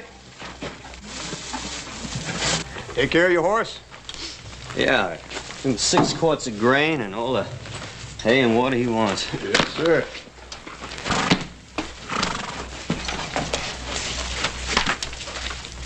Where you from? Lassiter? Hey, ain't Lassiter that town in Kansas that them raiders looted and burned?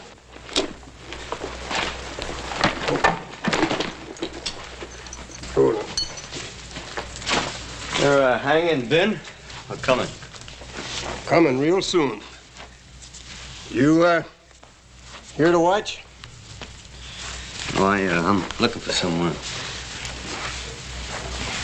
I don't hardly see, nobody packing a gun in the breeches. Now, take care of your horse. Yeah.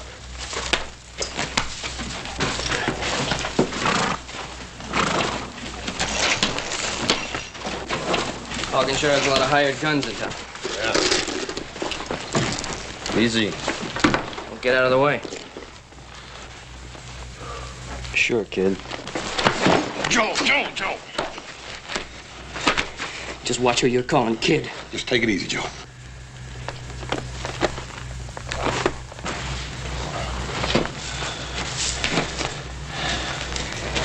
Pick up yourself.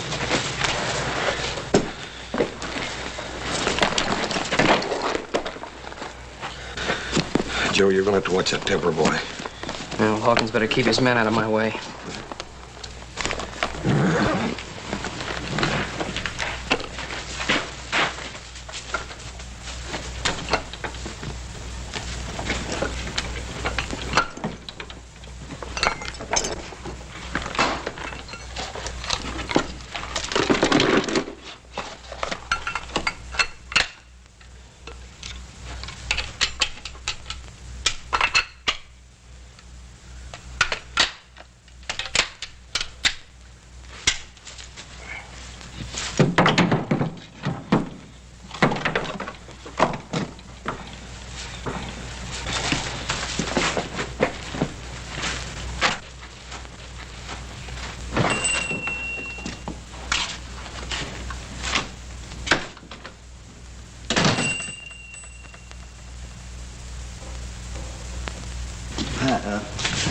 You open?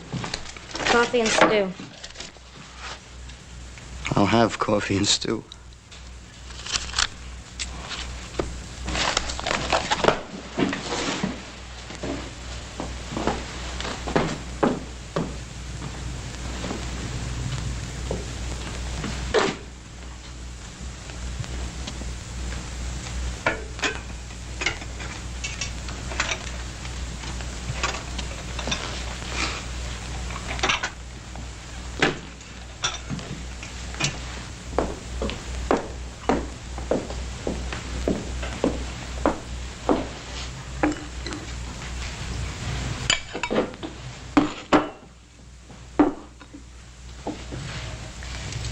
Is something wrong?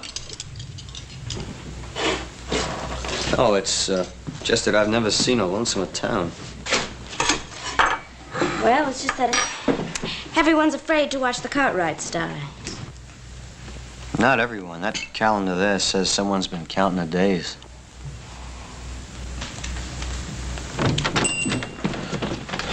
Miss Sally, ma'am, we'd like to talk to you for a minute if we could. You see, you're the only one left in town now that can save our Pa and Adam. Me and little Joe found Deuce Martin dead. Dead? Yes, sir. You're the only witness against them now. I told you what I saw at the trial. Sally, you've lied. Little Joe, no need for that. You were hurting a lady. I didn't mean to hurt you, Sally. I'm sorry. I just wanted you to tell the truth, that's all.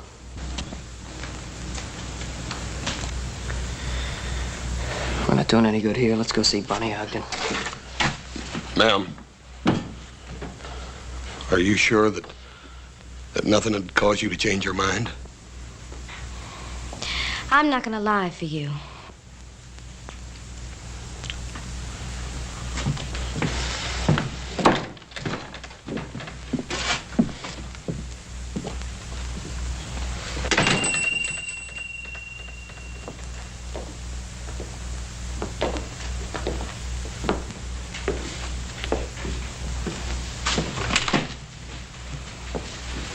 You and Si Hawkins are the only men I've seen stand up to the Cartwrights.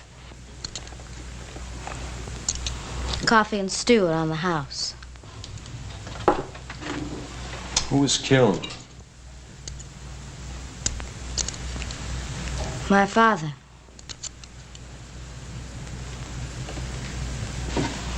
Ben Cartwright come here one night with his son Adam. They were boiling mad. They claimed Pa had been buying Mavericks stolen off their Ponderosa. They went out back where Pa and his hired hand Deuce Martin were cutting wood. I could hear them arguing. And then there was a shooting.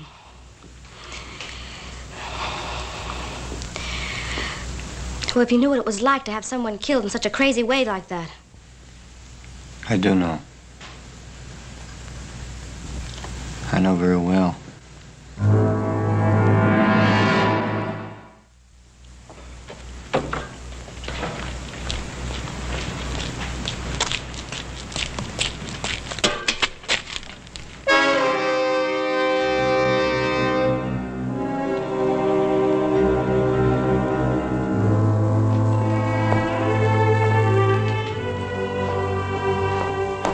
Sheriff Henson sent me. Give me a nickel if I bring some stew for supper for his prisoners. All right, Jimmy.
No trigger. Yeah, that's right. Looks kind of old, Well, my pa used it for a long time. but it's yours now? Yeah.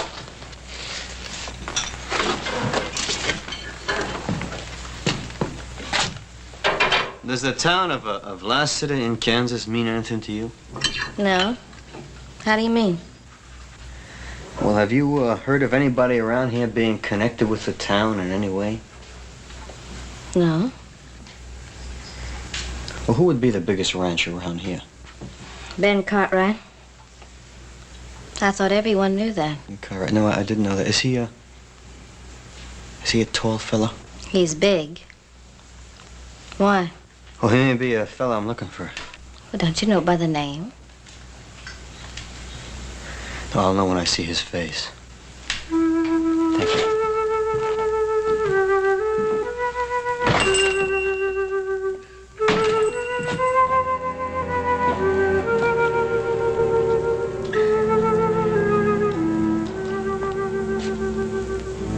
Hey, Shabs, Keeler. Fred says for everybody to come in and have a drink. Harry, Frank, you hear him?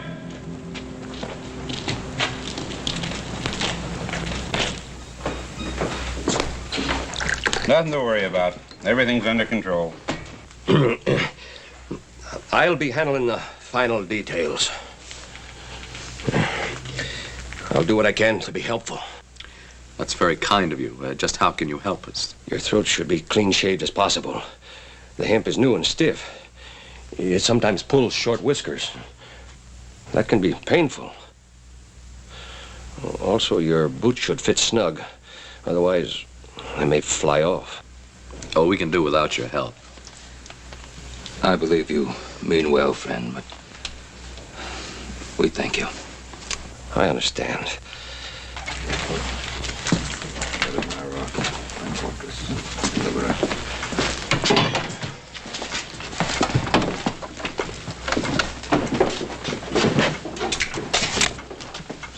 What do you want? To see the older Cartwright. What for?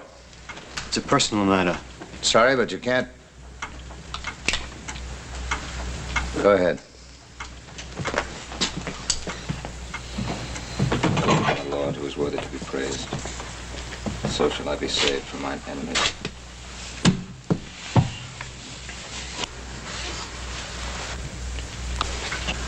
What is it? I thought I might know you. And I don't.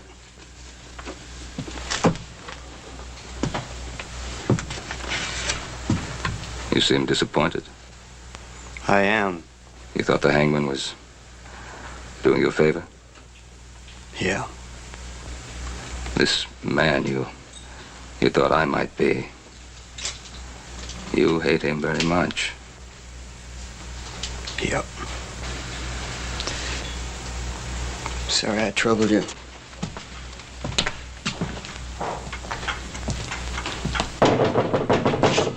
Who is it? Me, Hoss.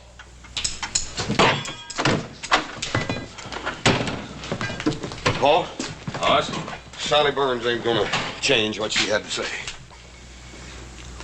What about the petition? Barney Ogden's probably down in the miners' flats. Little Joe's down there to fetch him now. Well, that's good. They ought to get lots of names down there. Yeah, and we're gonna need them too. Everybody in town's holed up in their house. Hawkins. Yeah, they want to stay on his good side in case he takes over the territory. Nobody's taken over while I'm sheriff. Hanson, you're new in office here. They get rid of Pa. Hawkins will start chopping away at the Ponderosa till he's more powerful than he is now. And if you stay honest, you'll just have one problem. You'll be dead. Better get on with your talking. Time's running out. Hoss, I want you to work on the petition and the newspaper. But no more than that. What do you mean, no more than that, Paul? Adam and I agree. Do everything you can inside the law. But that's all. If you try to free us by force, Hawkins' men will slaughter you. Besides, you'll be coming up against these lawmen and be shooting at our friends. That's no good. You don't have to worry none, Paul. Hoss, I want you to promise me no violence.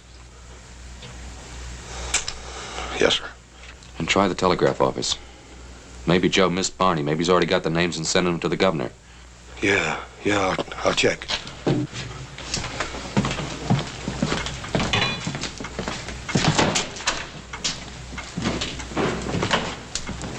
Mr. Cartwright? Yes? I had reason to think that the man I wanted was around here. You thought I was him?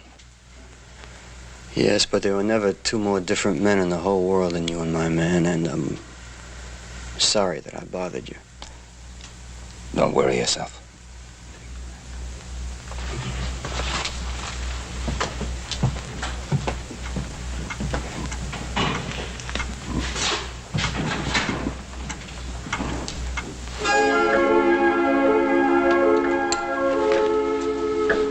Hey, Hogue, only about an hour to go. Hawkins better get here soon. He'll sure be sore if he misses it. He won't miss him.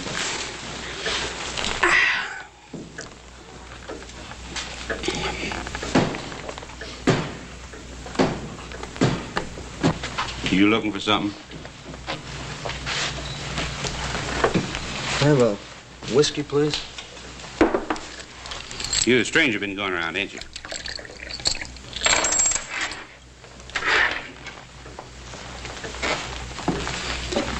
You know, Fred, he packs his gun in his breeches. You reckon he'd bust a finger taking it out? Oh, Hawkins don't want no trouble, Bert. Not till after the hanging. Sure, I know. I just wondered about this little fella here. You know, could be he's a friend of the Cartwrights. Are you, mister? Yeah. Long standing? 10, maybe 15 minutes. It'll be a short-lived friendship. Now, us, we're backing up law and order and justice. Seeing that there ain't no slip-ups in that hanging.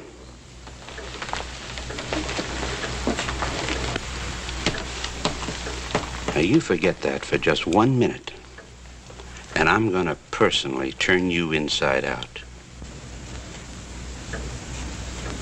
You hear good? You too scared to talk? Go outside and cool down, Bert.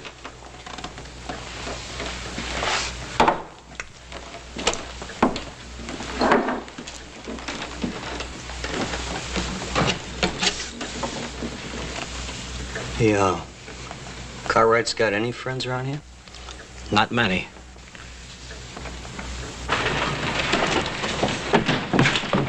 Watch it, kid. Sorry, mister. What do you got there? Stu, I gotta take you to the jail. Hey, Hoagie. Hey, Hogue, come here. Yeah. This kid's taking Stu to the jail. It must be the Cartwright's last supper. Say, what do you think we ought to do with it, Hogue? Well, let's just flavor it up a little. Stop! Oh, let's just do her upright, Hogue, huh? Don't, please, mister! Come here, kid. No, please, stop, mister! Get up.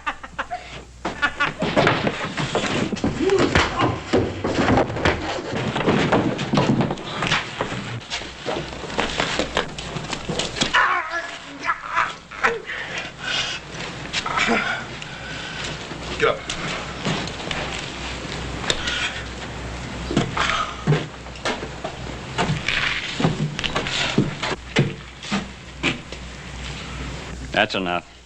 Get him inside. Move on in.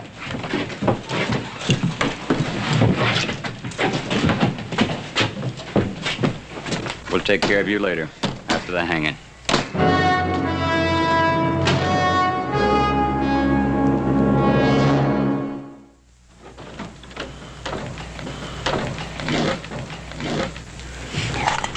I'll go get more. It don't matter none. You just finish what you started, son. Yes.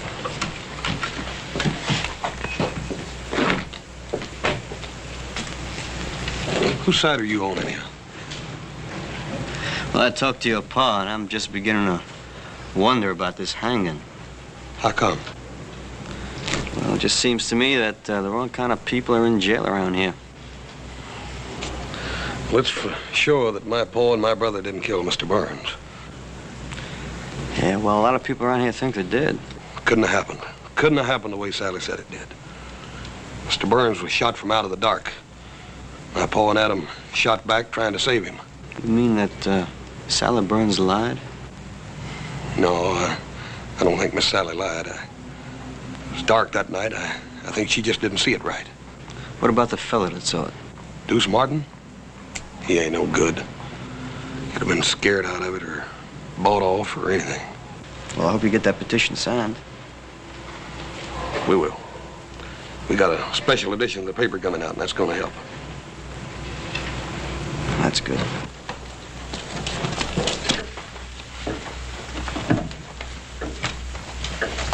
Still talking about that petition. Something about the newspaper. Better cover ourselves.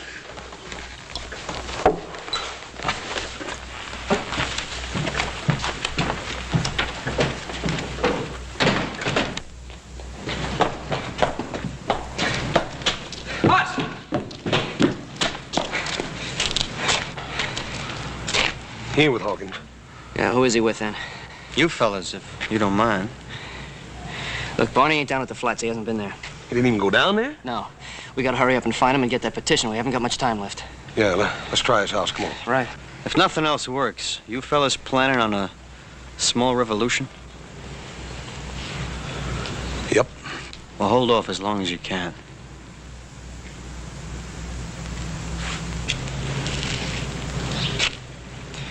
What do you think he's got in mind? I don't know. But if it's a revolution, I got a sneaking hunch that feller'd be worth a regiment. No, we don't get the petition, we're gonna need a regiment. Come on. Yeah. And when Mr. Hawkins comes to town, he'll settle with his men for treating you that way. No, he won't. He won't do nothing. Well, he can't be held responsible for what his men do. As a rule, you can usually tell a man by the men around him. Now, Hawkins was forced to hire those rough men to stand up to the Cartwrights. Better pull him down, Bert.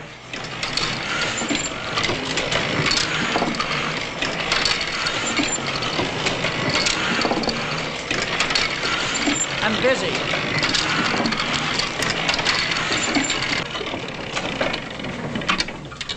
Hawkins won't like folks reading words like that. I can't prove the Cartwrights didn't murder Burns, but the Lord willing, I can help stop the hanging. I sure wish we could change your mind.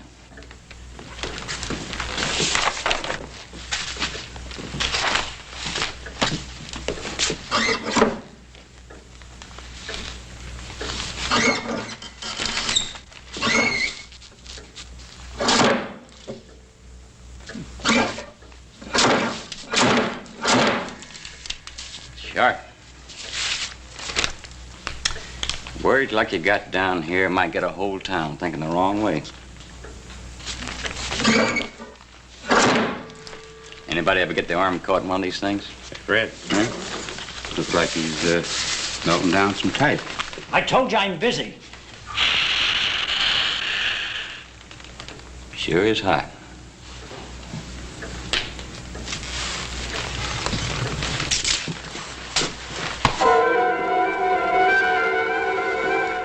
I knew a fellow once who got his face pushed in some boiling lead. He sure wasn't a pretty sight. Yeah, also, all the shades are down at Barney's house. Yeah, let's try it anyhow. Yeah. That's funny, middle of the day, have the shades down. Yeah. Try again.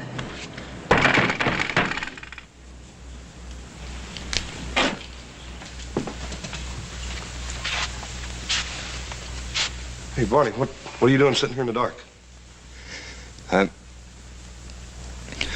Hoss, I'm sorry. Where's the petition? Don't make him feel any worse than he already does. He was trying, Hoss. If you knew what they said they'd do to him. So he quit. So he quit and he came back to hide in this house. A house you wouldn't have, Barney, if it hadn't been for my father. How many names did you get on it, Barney? 5. 5?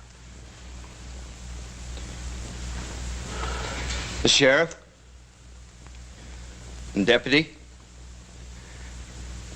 The hangman and his helper.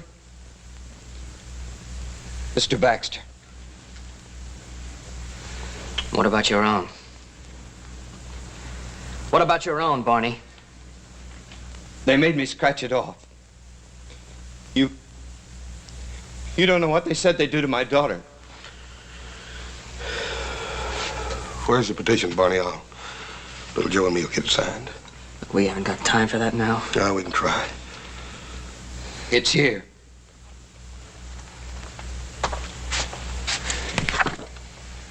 I'll light the lamp. Don't bother, Barney. I think I can see you better in the dark than I ever did in the daylight anyhow.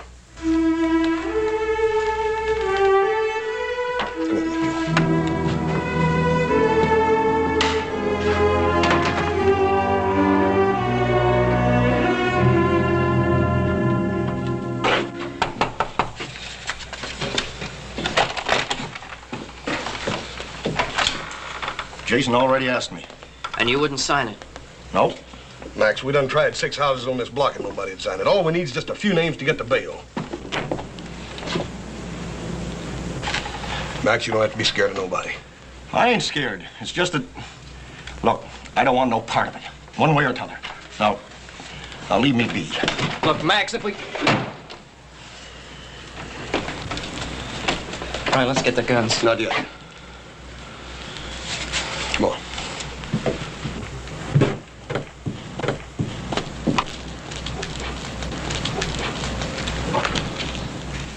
Well, now, the way I look at it, they was tried fair and square. And I ain't one to go agin a judge and jury.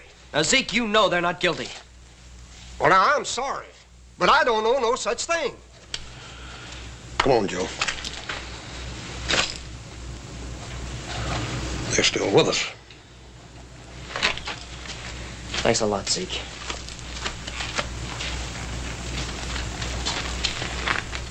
Gil, you've always been one of our best friends. It ain't fair you're bringing this in here. Besides, one more name won't do no good. Look, we said we'd protect you. I know you mean that, and maybe you would. Every day of the year but one. Come on, Joe. My, you sure are working hard on that petition. You know, I'll sign it. My name's Ulysses S. Grant.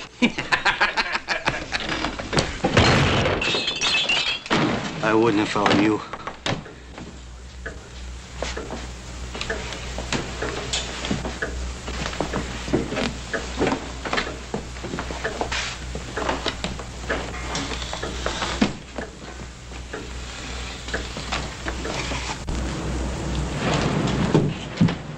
Bless it. Thanks. So you're headed there. It's about time for Mr. Baxter's paper to be out, little Joe. Let's go over and see what's keeping him. Forget it. There's no time for that paper now. If it comes to shooting. We'll do just like you said. We'll hold off till the last. Let's go.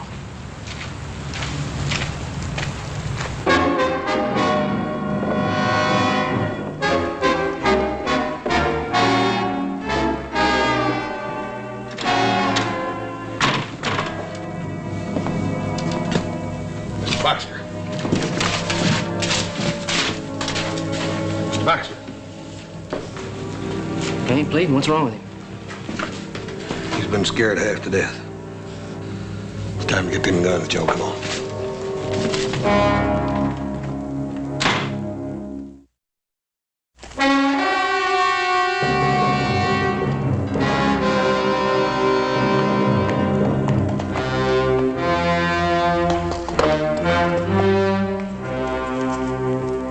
Hey, it's the boss. 20 minutes to go. He sure is spare with his time.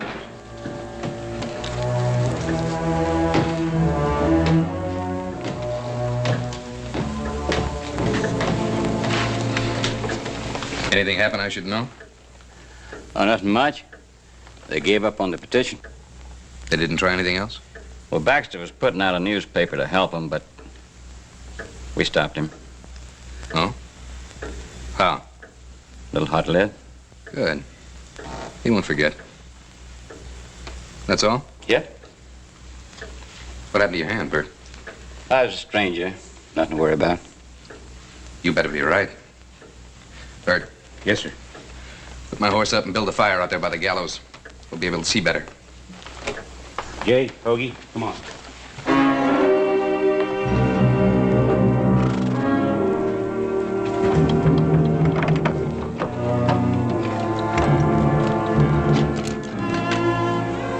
Thanks.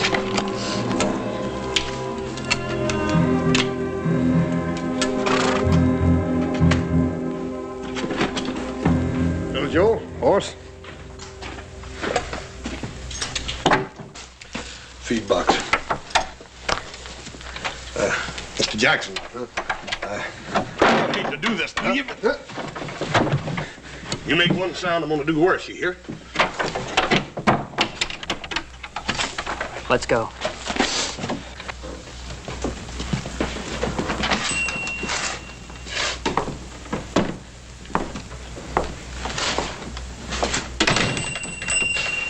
Trouble? I got there too late, they told me. All things being equal, you got there as soon as you could. Yeah, but I wanted to do something good for Mr. Cartwright and Adam, and I didn't even get them their last meal on time. They're tying their hands up so as to hang them. Thought it was a plain business deal. Sheriff gave you a nickel for the job. I don't care about the nickel. I want to do something for Mr. Cartwright before they kill him. I know it's hard, Jimmy. That's the way it's gotta be. They're murderers. They're not. Mr. Cartwright gave me a Christmas horse. What? Last year, when Mom and Pa were liking to die with a fever, Mr. Cartwright came over and gave me that pretty piebald mare of mine. Said it was for Christmas, and it was in the middle of the summer.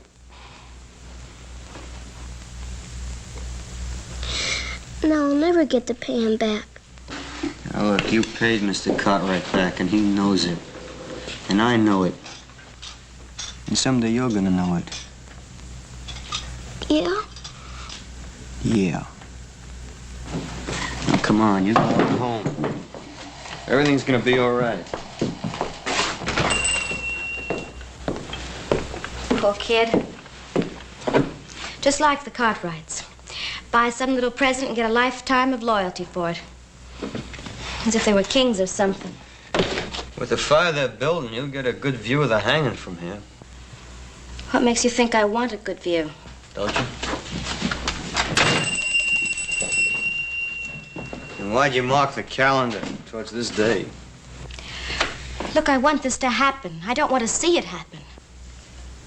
It'll be over in a few minutes. I've got things to do.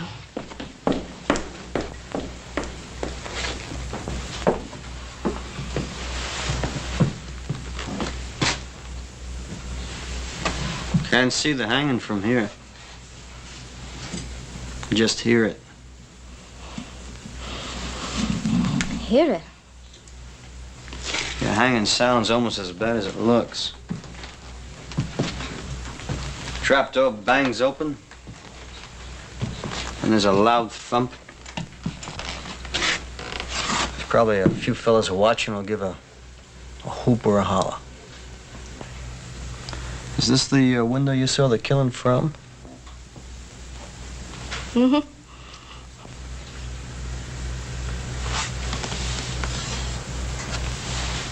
It's kind of dusty. Why don't you leave me alone? Because you didn't see it. Deuce Martin told you he saw the killing and you thought the Cartwrights were guilty. There, they deserve to hang. You didn't see it.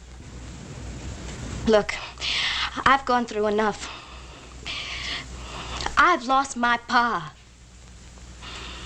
I know the Cartwrights are dying on my word alone. Now, you just leave me be. I thought you were a friend. I am, and I won't let you do this.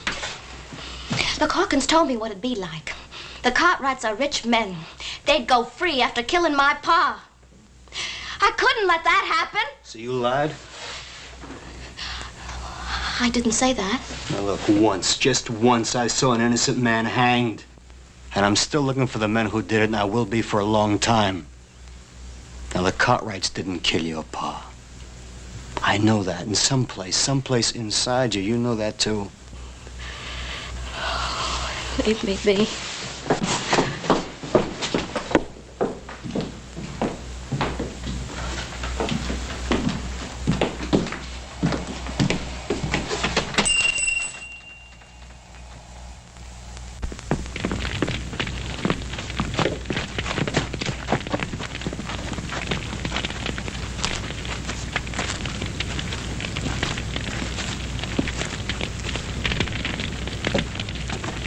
It's starting.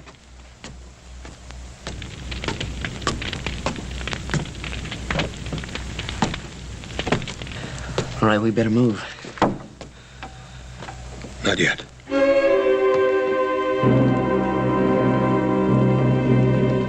They're walking up the steps. Can you hear them?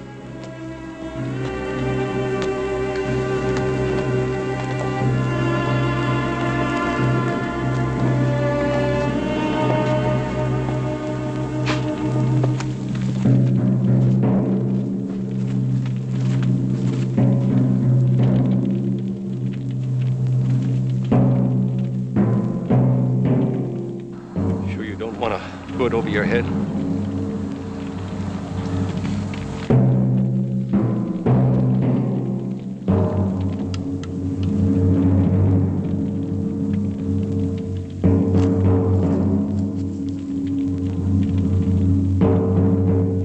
Lord, who is worthy to be praised, so shall I be saved from my... You're right. I didn't see them. I couldn't be sure. Tell him. Go on, tell him.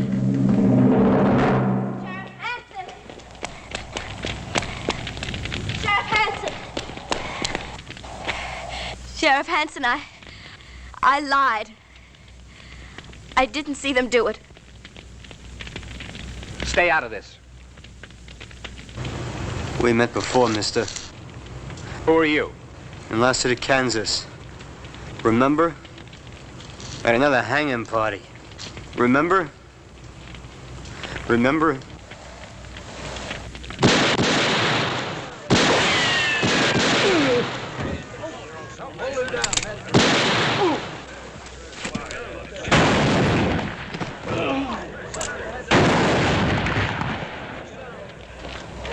That's enough shooting.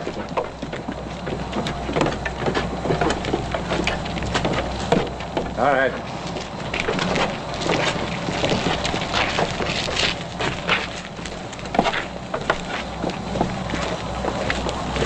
I bet you're glad we didn't wait till the last minute.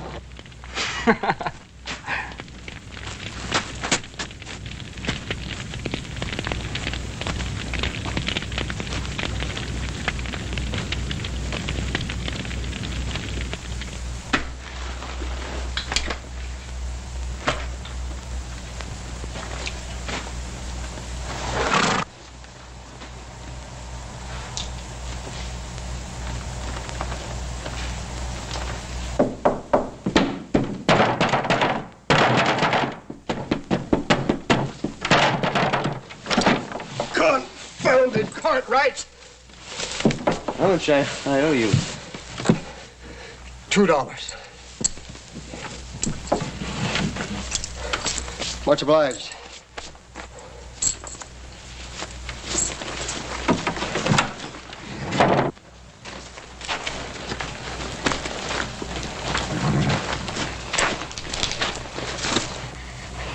Lassiter,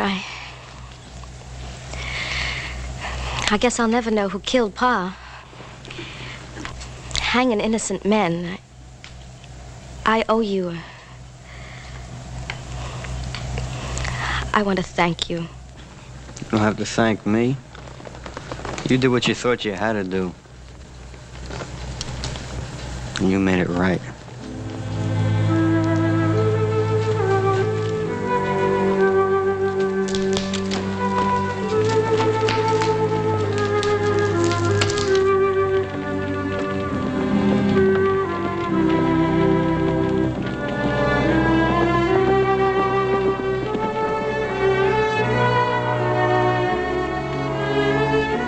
There ain't no way to thank you for what you've done or tell you how we feel.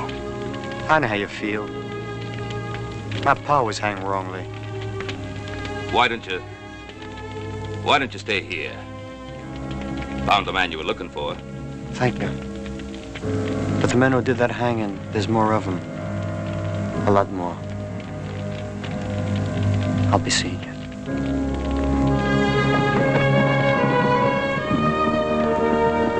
He's a driven man, Paul.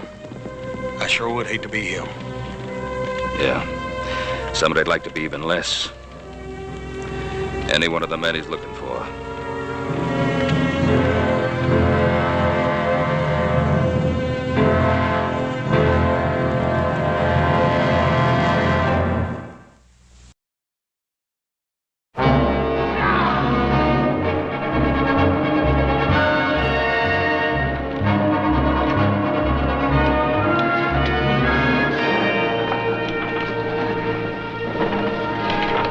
Well, here we are, my dear. I'd expected Ben Cartwright to meet us. It's really rather strange, isn't it? Hey, we can't just stand out in the street like this. Of course not. I'll get someone to bring the baggage. Would you bring up the baggage, please?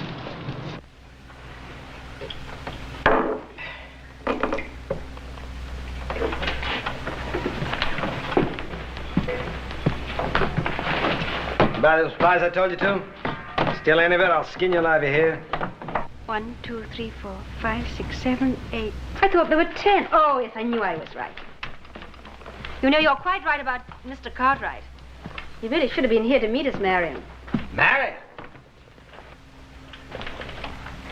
Is that your name? Yes. Why do you ask? It's a woman's name, ain't it? I'm afraid you've made a slight mistake. You see, there's a difference in the spelling. Oh, there is, huh? Yes, spelled properly. It's been a man's name for 500 years. In England, that is. Well, that's very nice. This ain't England. Oh, why don't we drop it, old chap?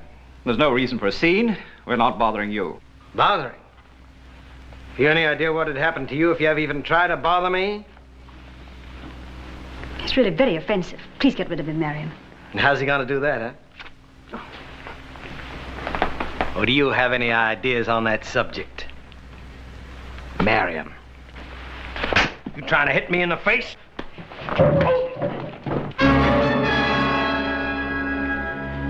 I'll get you for this, Cartwright. Maybe, Belcher. But this isn't your day.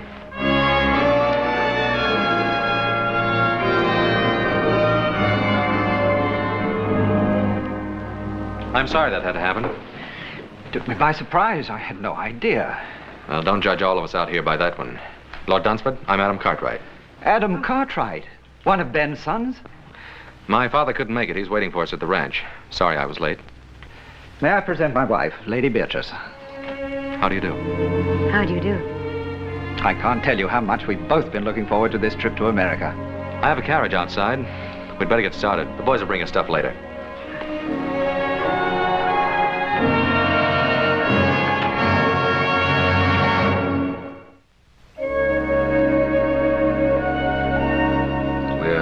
Greatly indebted to you, ma'am, for a most memorable evening. We won't soon forget it. Thank you, Mr. Cartwright. And I'm sure that Marion and I will never forget your wonderful hospitality. Yes, and we're delighted we were finally able to visit you. So were we. Though I told Beatrice about that time we spent together years ago in Louisiana. Ben, remember that Cajun fellow? Trapper, wasn't he? Etienne. Had the longest trap line in the territory. Of course, it belonged to 6 other men. He'd come roaring into town twice a year, tear the place apart. Is that where you first met Pa? Yes, my first trip to America. Always like to hear Paul get wound up. He don't do it often. Most men love to reminisce. I suppose it's part of being a man. Or a woman. I'm sorry to break this up. Boss and I have some cows we have to bring down early in the morning. Yes, you do. If you'll excuse us. Why, of course. I hope your stay will be a long one. Thank you, Little Joe. I agree with Little Joe, ma'am. It ain't often we get an opportunity to have a filly like you visit us. Filly? Oh, that's Hoss's greatest compliment. Night, ma'am. Good night. Good night. I get to see the New York papers now and again, Dunsford. I was reading about your last African hunt. I wish I could have been on it with you. I'd be interested in seeing some of your guns. I hope you brought them along. As a matter of fact, I did. But I don't intend to do any hunting. Well, we don't have any tigers or elephants out this way, but I think we could rustle up some game worthy of our guest. Don't you think so, Adam? Well, we might find a pretty good mountain lion or two. Mountain lion? I wonder, are they as interesting as tiger? I really don't intend to do any hunting on this trip. Oh, why not, Marion? These American lion might prove to be very exciting. And after all, you are supposed to be the finest shot in all England. Well, if you men are going to reminisce about your hunting exploits, I'm going to get a breath of air. Will you join me, Adam? If you like.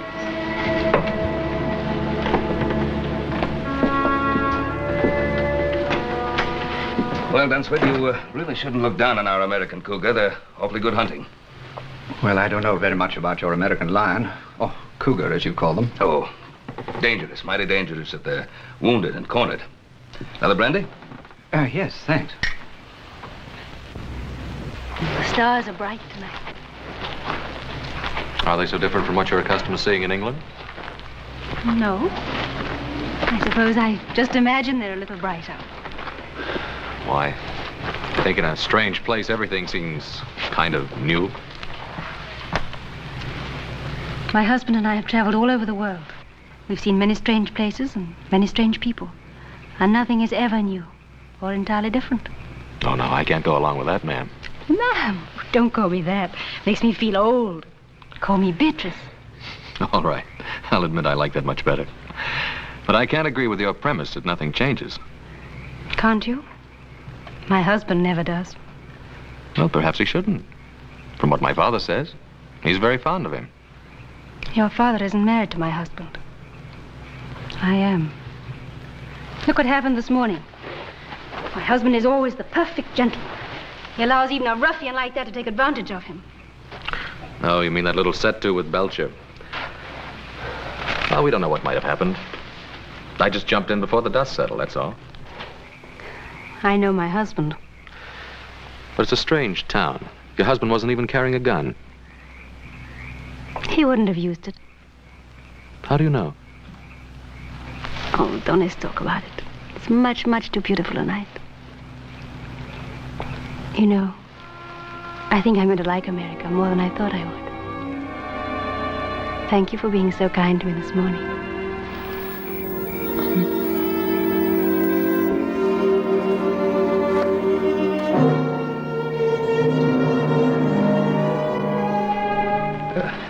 Adam, I've just about convinced Lord Dunsford that he do some shooting while he's our guest.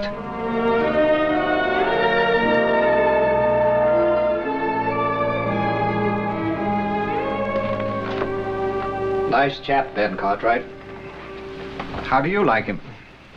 Yes, he's rather nice. Quite charming, in fact. Quite a place. Spread, I think they call it out here. Well, it's large enough. Fine family. Fine boys. We're really rather back where we were, aren't we, Marion? Did you have to start that business about the hunting and what a good shot I am? Well, you are, aren't you? We're guests here. And Ben's an old friend. I hope I don't have to remind you to behave properly. I always behave properly. Exactly properly. Then how do you describe the way you threw yourself at young Cartwright out there? If I did throw myself at him as you say I did, why didn't you do something about it?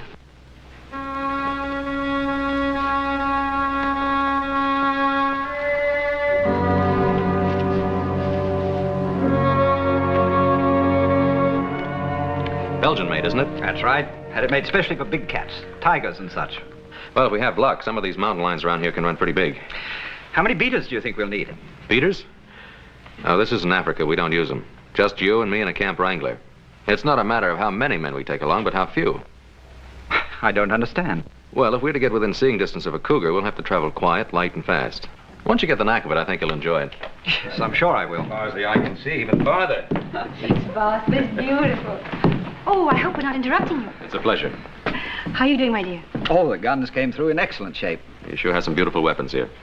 I think I mentioned to you before that my modest husband is considered one of the finest hunters of his time.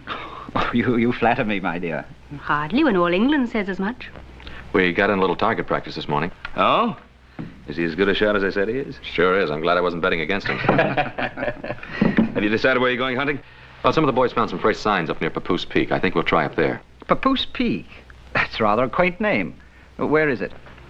2 days north of here. We'll camp one night on the way up. When do you plan to leave? Tomorrow morning, as soon as it's light enough.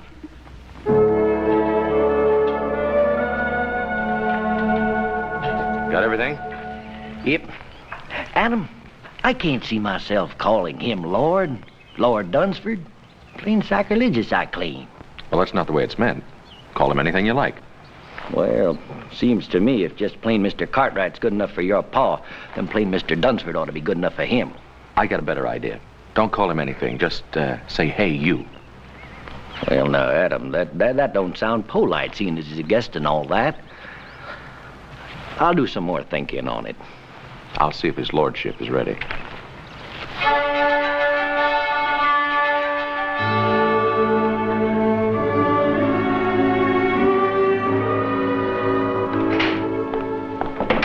Good morning. Good morning, Adam. You're up early. I feel positively uncivilized getting up at this hour. It's practically the middle of the day for us. That's quite a nice outfit you're wearing. We don't usually see anything like that on the Ponderosa. Quite the courtier, aren't you? Well, you're quite a lady, Lady Dunsford. Lady Dunsford. I thought I told you my name was Beatrice. Yes, so you did.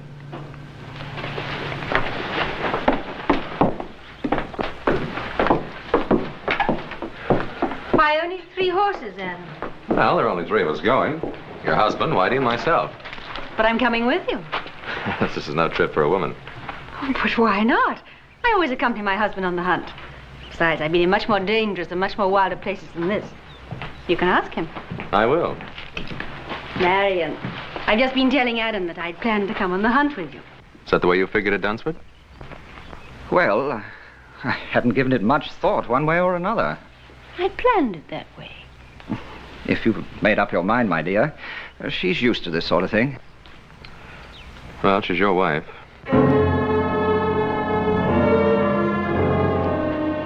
Saddle up another horse, Whitey.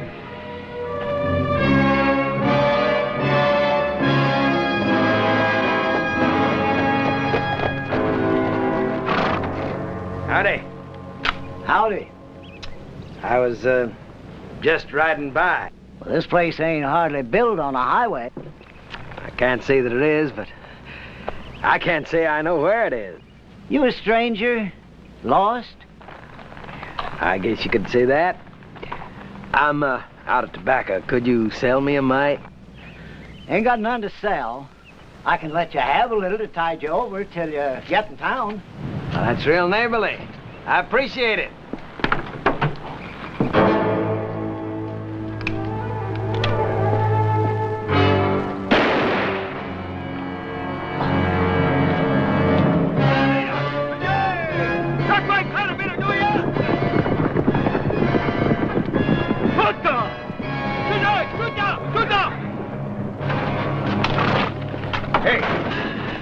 Kill him, you might as well see what the old fool's got inside. Don't hold out anything on me.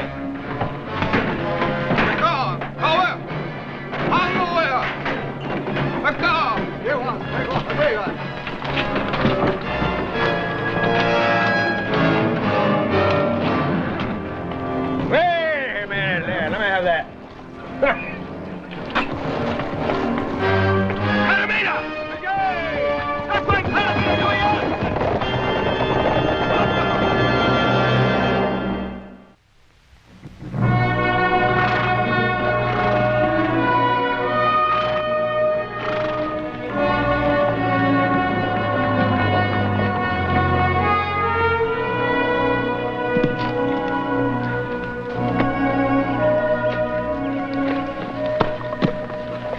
Well, in the morning, Whitey and I'll start looking for signs.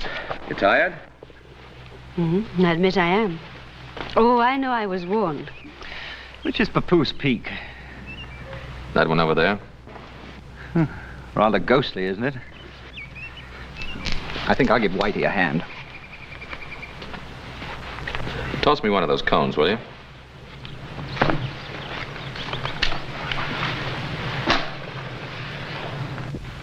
Ever shot an elephant, Adam?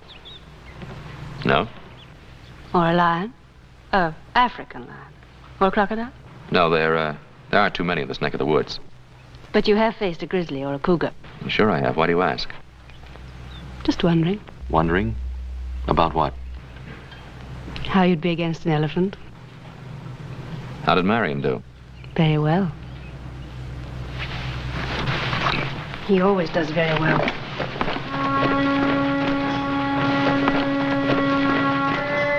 Got any sprays yet? Reckon old Adam's got his scooter yet?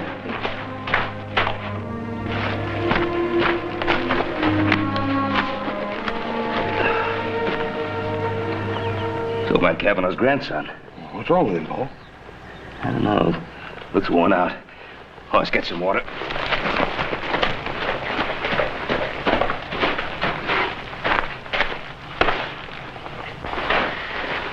You all right, boy? Can you hear me? Grandpa's dead. Injuns. Oh, there ain't no Indians on the warpath around here. Not regular ones. You mean Belcher and his renegades? Yeah. Adam saw Belcher picking up supplies in Virginia City day before yesterday. Paul, if he went up by Kavanaugh's, that means he swung up north. There's a half a dozen isolated settlers up there, Paul. Adam and Dunsford and his wife, too. You don't think he'd try to tackle him, do you? If he's in a killing mood, there's no telling what that renegade might try. Oh, it's you and Little Joe. You better ride up there in a hurry, see how everything is, just to make sure. Yes, sir. Yeah, I'll take care of the boy.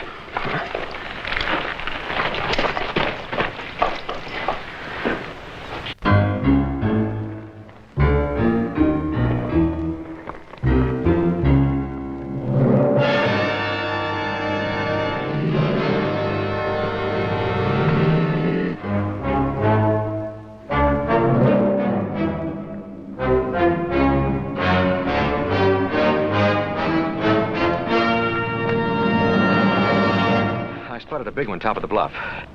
Want to try and tree him? No, I'd like our guest to get a running shot at him. How are you going to do that?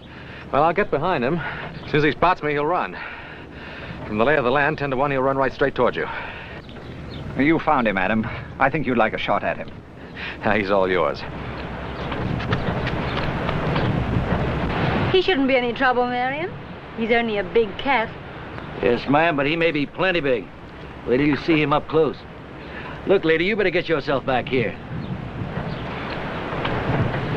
Now, you look here, Lord.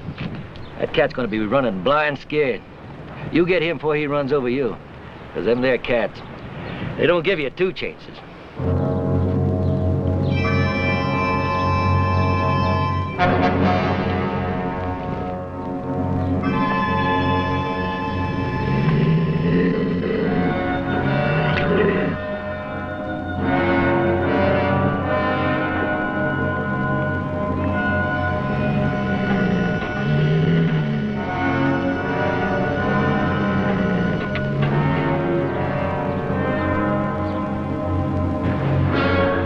Here he comes.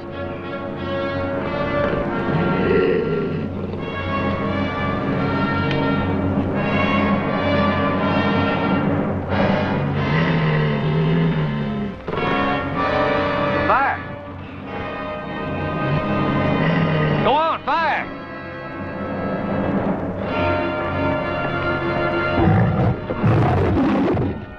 Why did you fire? Fire! Fire!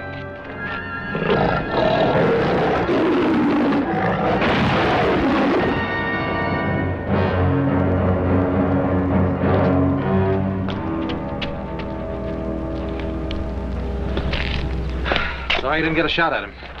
He'll never get a better chance.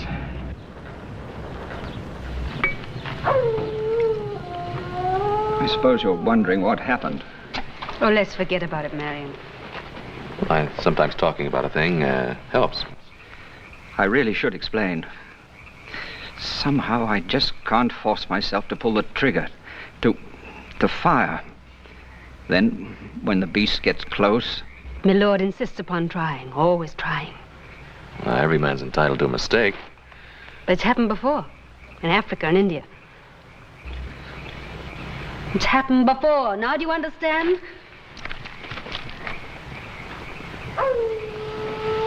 I think we better get some sleep. I'd like to talk with you, Adam, if you don't mind. What I'm going to say is going to be difficult for a man like yourself to understand. Look, Dunsford, I've seen other men freeze on the trigger, even when facing a deer. But I'm not talking about other men. I'm talking about me. I'm talking about what happened today. Well, look, why don't we just say it was a bad day? Can't you realize that it's much more than that? Adam, do you believe it's just a matter of courage? Dunsford, why go into it? Comes a day in every man's life when he has to evaluate that word. Makes no difference whether he be soldier or sportsman. Are you saying it's a matter of degree? No, it isn't. Reckless courage is the privilege of youth.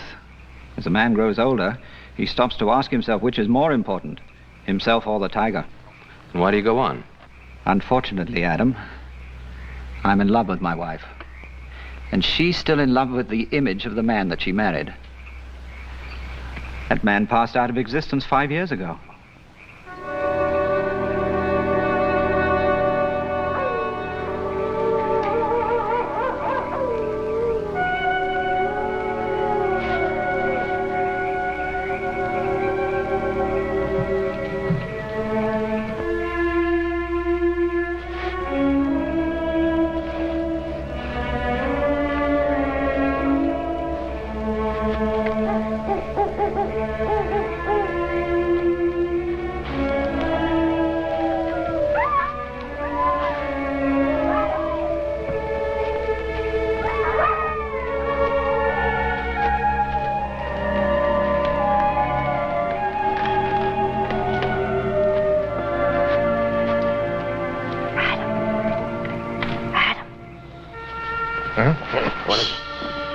Marion and Whitey are asleep. I was cold. I'll poke up the fire. No, don't do that. Wake the others. Oh, this is better. You should be over there with your husband. I watched you dispatch that cougar. It was beautiful what you did. You call that kind of killing beautiful? You talk too much for a man of action. You're, wasting your time, Lady Dunsford. Am I? Would you rather I wasted it with my husband? Your husband's a friend of my father's. That means he's my friend, too. You are an honorable man. There are worse things to be. You're trying very hard to hurt your husband, to get even with him. Why? Can you blame me? Yes, in more ways than one. You insisted on coming along on this hunt. You knew what was going to happen. If you had any feeling for the man, you'd have stayed behind. You're trying to force him to break, to make him disgrace himself. Now, why? He's a coward. He's shot through and through with fear. And you don't know the meaning of fear? I refuse to accept that I'm married to a coward. Is it that? Or is it just the need to keep the image alive of what he once was? Or what you thought he was? You're quite a backwoods philosopher, aren't you, Adam?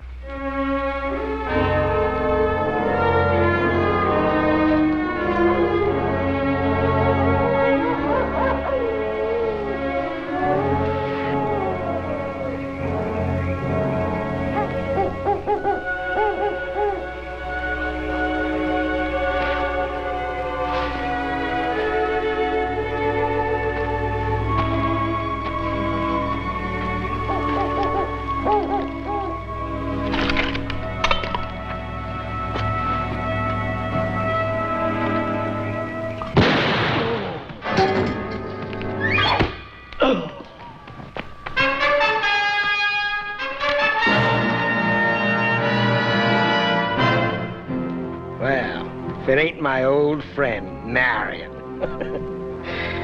So we meet again.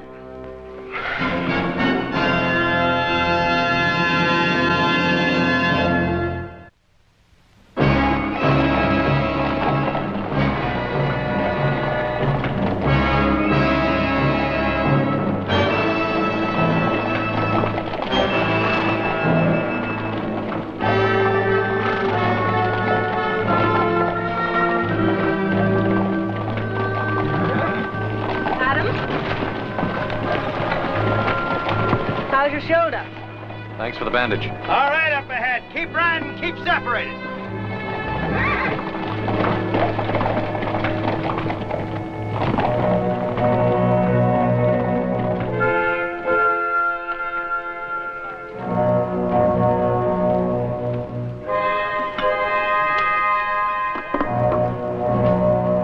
Hungry? Eat. Time you brought me some food.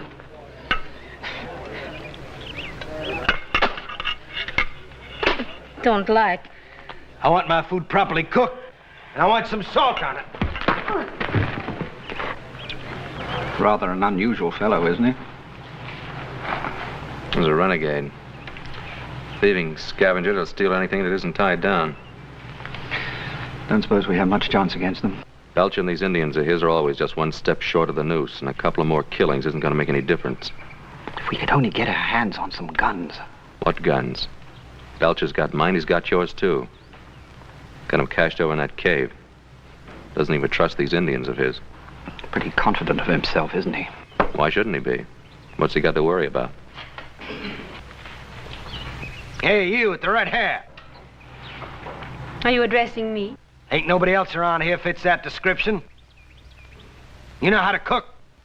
Not very well, I'm afraid. Well, now, don't let that worry you, because you're going to get a chance to improve. Right now. Being as how you're a civilized woman, and I got me an educated taste. Get over here and you cook something for me. Come on, now, get moving. Come on, now, get up.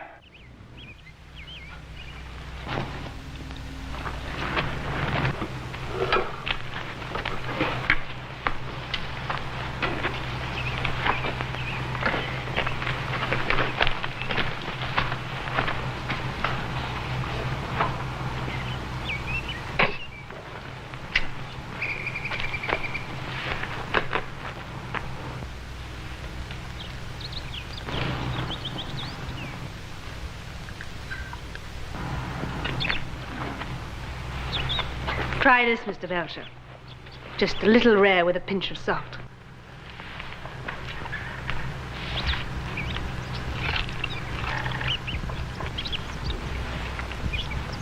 Better? What, no complaints? Don't get sassy with me.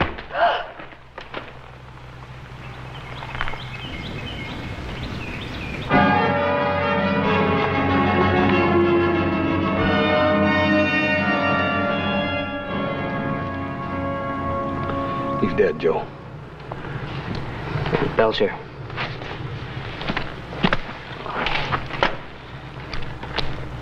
This must have happened last night. They didn't build this fire up for breakfast. Maybe Adam and the others got away. Either that or Belcher took him with him. If he'd have killed him, he would have left him here the way he did with old Kavanaugh and Whitey here. Why would he want to take them with him? I don't know. How do you figure a man like Belcher? Let's have a look around, see what we can find. Hey, Joe, come here. It's Indian ponies, I make it. Adam left his ponies picketed over here, you see? Looks like they rode out in this direction. Yeah, they took Adam's horses with them, all right. From the looks of those tracks, all the horses were ridden. Yeah, maybe Adam and the Dunsfords are still alive after all, huh? They were when they left here. Let's bury Whitey and go after him. Yeah, we'll do that, little brother.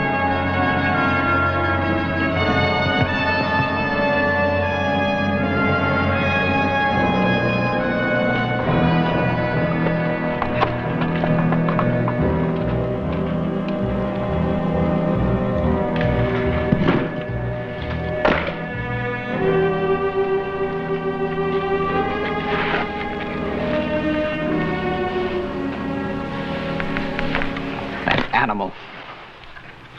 Ways had you working all day as though you were his slave. Kill. He has his own idea about how he should treat women. Perhaps you could try keeping out of his way. Don't do anything to attract his attention. You think I don't have his attention already?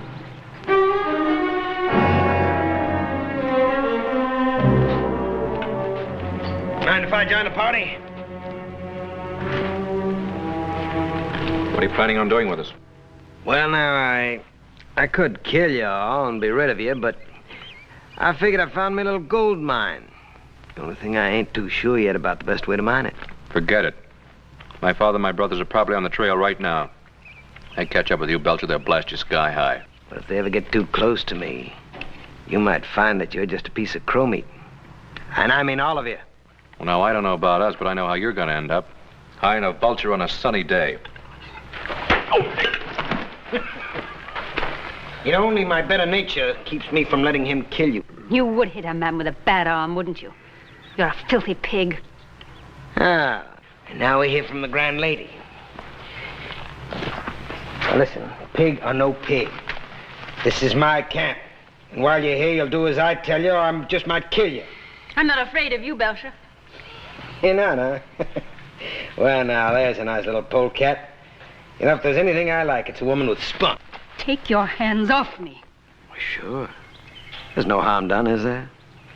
You and me gonna get along fine. Will we? Yeah. We understand each other. We know the difference between having guts and not having guts. Tell me, how'd you happen to marry something like him?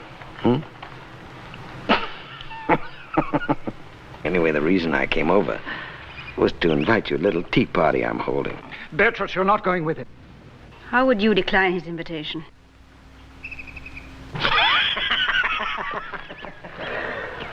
Sit down. Woman!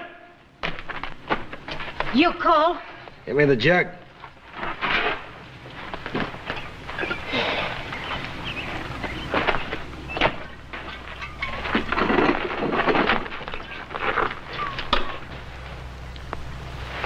Yeah, have a drink. I don't think I should like it. I didn't ask you to like it. I just said drink it.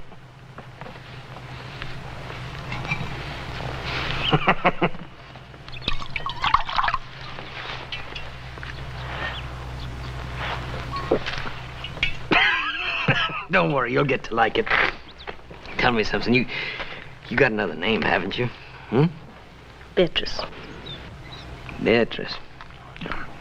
I'm not so sure that I like it. See, I once knew a girl in St. Louis by that name. Well, I can't say that she could hold a candle to you.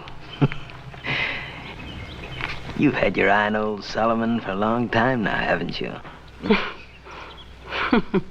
You and me gonna be great pals, you know that? Let's have another drink.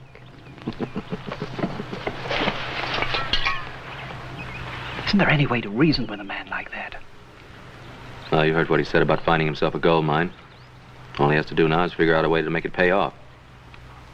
Then you think it's money he's after? That's one of the things that's on his mind. Well, how much do you think Belcher would want? Well, it depends upon how much he thinks your wife is worth.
I guess I'll talk to him now.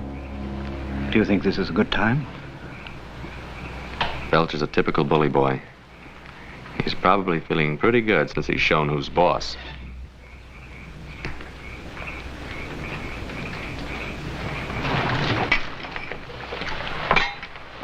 What's this, a social visit? Hardly. This gold mine, you figured a way to work it yet? You got a way? Maybe I have. My friend Dunsford here is willing to give you $10,000 if you will let him and his wife go free. Well, he doesn't have it in his jeans. I already searched him. Oh, you'll get the money, I'll guarantee it. How can you possibly guarantee it? Turn him loose. Let him go back to the Ponderosa. My father will send the money, and I'll remain here as your hostage. Adam Cartwright, the man with all the answers. Adam, you never said anything about a hostage. You figuring to use me as coyote bait? I'm not hankering to have Ben Cartwright and his boys track after me. I'll have to think about this. Well, now, you can't very well turn it down. Well, I don't say that because I can do just that. I can kill you and Marion there anytime I feel like it. Forget the whole business. What about my wife?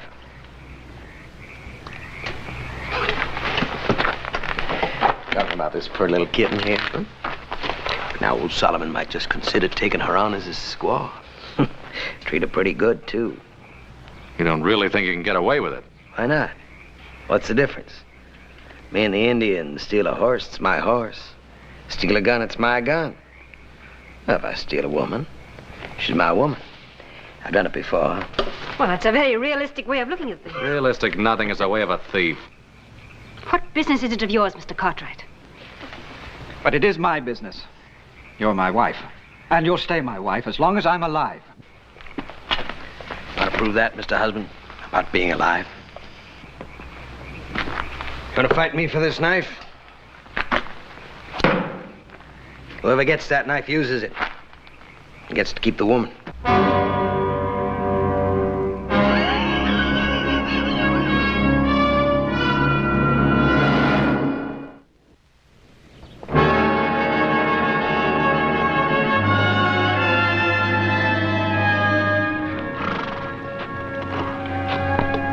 Seems to disappear here. Yeah. They backtracked and brushed him out. That's what they've done. Yeah, we must be near Belcher's camp for him to do that. Yeah. I think we better leave the horses here.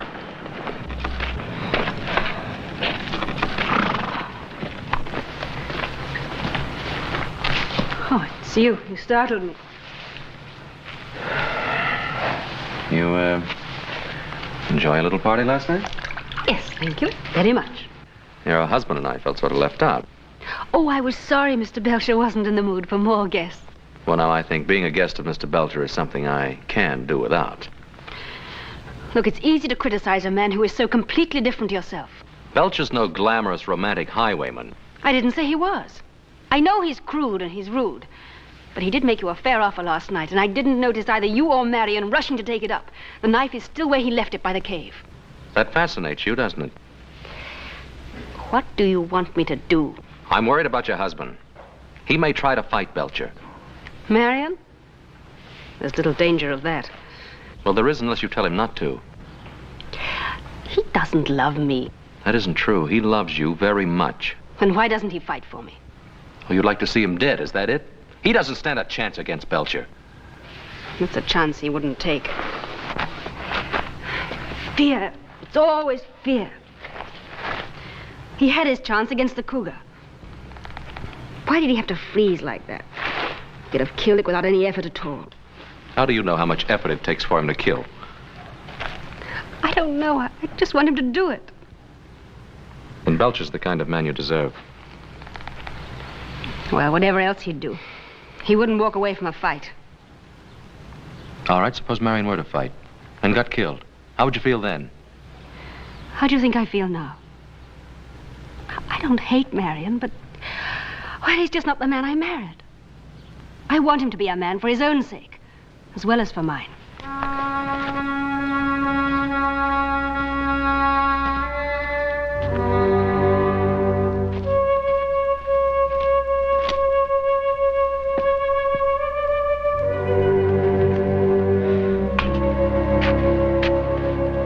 Belcher sure knows how to cover up his tracks. Yeah, he learned it from them Indians he runs with. Joe, you remember that time me and you and Paul were up here hunting and found that cave? That was, so that next ridge in the canyon. Yeah. You don't reckon Belcher could be holed up in there, do you? Yeah, it's worth a look.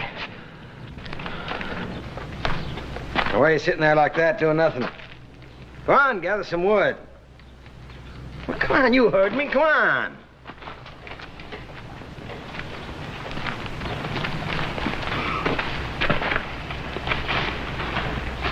I expect you to be looking me up this morning about that knife. Well, maybe you didn't think it was a fair offer. What about my offer to you? Oh, you mean that money? Now, what amount was that? $10,000. Was that all she's worth to you, huh? Fine-looking woman like that? That's more money than you've ever seen in your life. Yes, that's true, but... well, I think she's worth a little more than that. Are you trying to bargain with me, Belcher? Oh, I wouldn't bargain with a fine English gentleman. That's good. Then shall we call it an agreement? No, not just yet. Well, you see, it's not that I don't take the word of a fine English gentleman, but you understand the business deal, a man has to protect himself. Well, now, if I left Adam Cartwright here as a hostage, well, that'd be no protection for me. All I'd do is bring the Ponderosa Riders down on my neck. Well, that's your problem, old man. Well, no, I think it's yours, too. How is it mine? Well, now, instead of leaving Adam here as a hostage, I'll send him home to keep your wife. You must know I'd never leave my wife here with you. Well, I understand. You know, because, well, speaking personal, I find it hard to live without a woman. Well, so now that I have Beatrice, well, that makes two. I can't use them both. So I figured since I'm getting your woman, well, I just give you one of mine. That old squaw, Toma. Now, that's fair, ain't it? You don't really expect me to answer that, do you? Sure. Look, if you don't take her, I'm just gonna have to take her out back of that rock and bash her brains in. Why all the sentimentality? Huh? Oh. Well, you know, Toma, she's a little jealous, and if I move that new white squaw in tonight, it could get touchy. I'm giving you a reasonable deal now. Been fed everybody.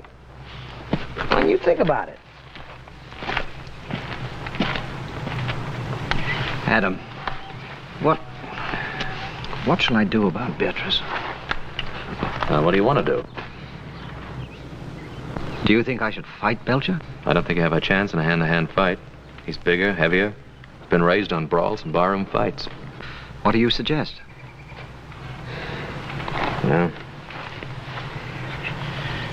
I might try him. And it's up to me, isn't it? Well, man can only do what he can. What he can. I suppose that's the whole point, isn't it? What do you mean?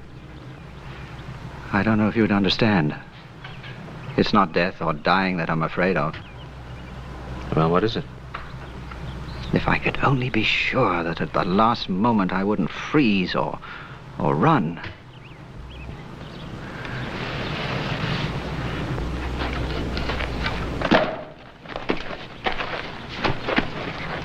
Just made a bargain with your husband. What kind of a bargain? I traded you for Tomar. You're gonna stay here with me. He's gonna go safely home with Mother Squaw. Sounds good, doesn't it? I like my women to fight a little, but only a little. When you're my woman, you learn one thing. You do what I tell you or I'll kill you. Belcher, stop it! Well, Marion, I didn't know you had it in you.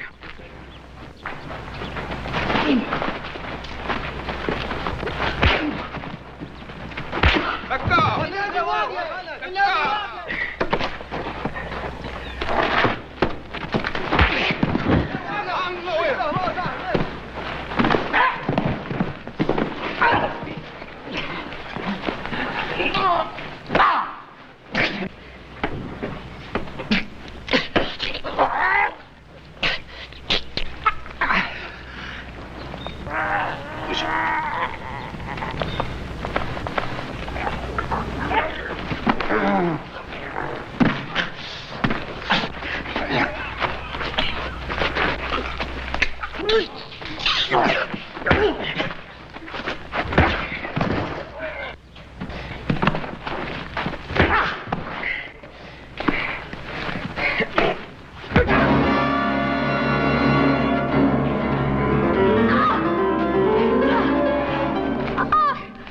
Told you cross me, I'd cut your throat.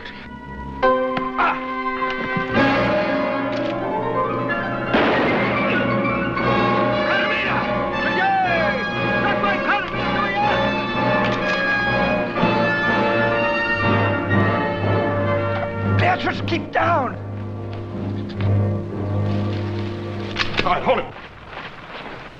Drop it!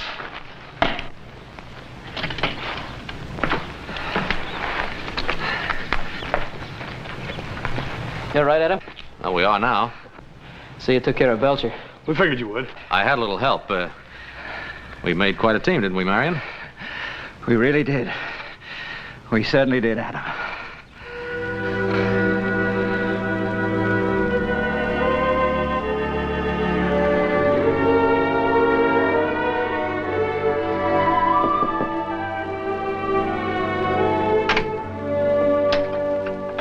Singh sent up the soup. I offered to deliver it. You needn't whisper. Marion's much better this morning. He's going to be all right. Well, I'm very pleased to hear that. Thank you, Adam. I'll take the soup. Come on in. He'll be glad to see you. Marion, you have a visitor. Adam. How about doing some hunting? I could rustle up something. You know, Adam, I think I've had my fill of hunting. We both have. Besides, now I know that the man is more important than the tiger. When did you learn that? That night at the camp. When you felt that knife at your throat. Then you, too, really knew the meaning of fear. Yes.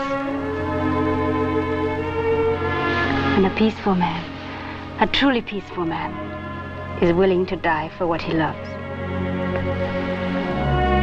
You know something, Lady Dunsford. And don't you ever forget it.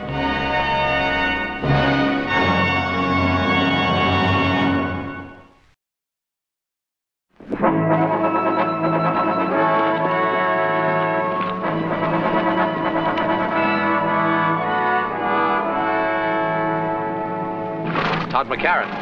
Wonder what he's up to now. Well, there's only one way to find out. Let's ask him. Let's go.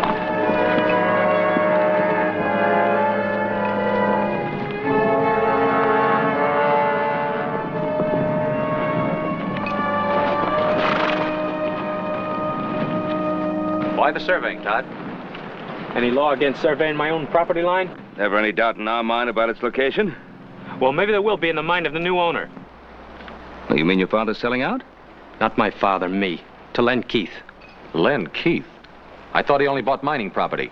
That's what he thinks this could be. Todd, we have a water rights agreement with your father in the use of this stream. If Keith uses it for mining, it'll poison out some of our best bottom land. Seems that's your worry, Ben, not mine. Now, just a minute. Let go. You Cartwrights have shoved us around for the last 20 years. You're a liar. Wait a minute. There are better ways to settle this. As I see it, it's already been settled.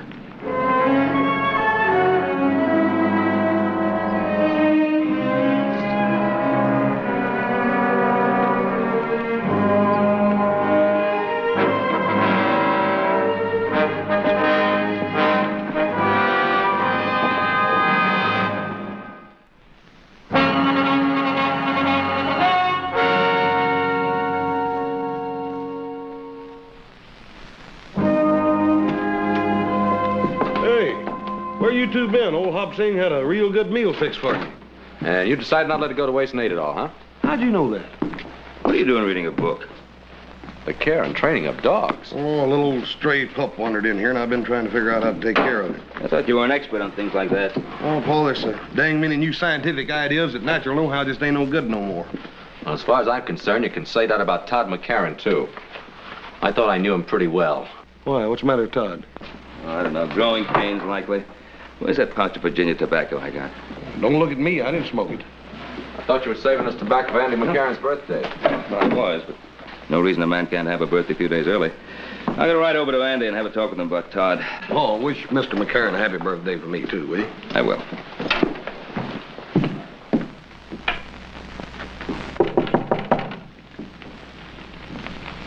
Who is it? It's Ben, Andy. Oh, come on in, Ben. The door's not locked. Doggone, it's good to see you. Well, doggone, good to see you too, Andy. It's been a long time. It has that. How you feeling? Oh, I'm practically stuck to this chair, but what's the difference? Good to see you. Brought you some of that good Southern tobacco. Take the bite out of your pipe. Thanks, Ben. Hey, smells good. This fire of yours feels good. Ran into Todd today. Yeah?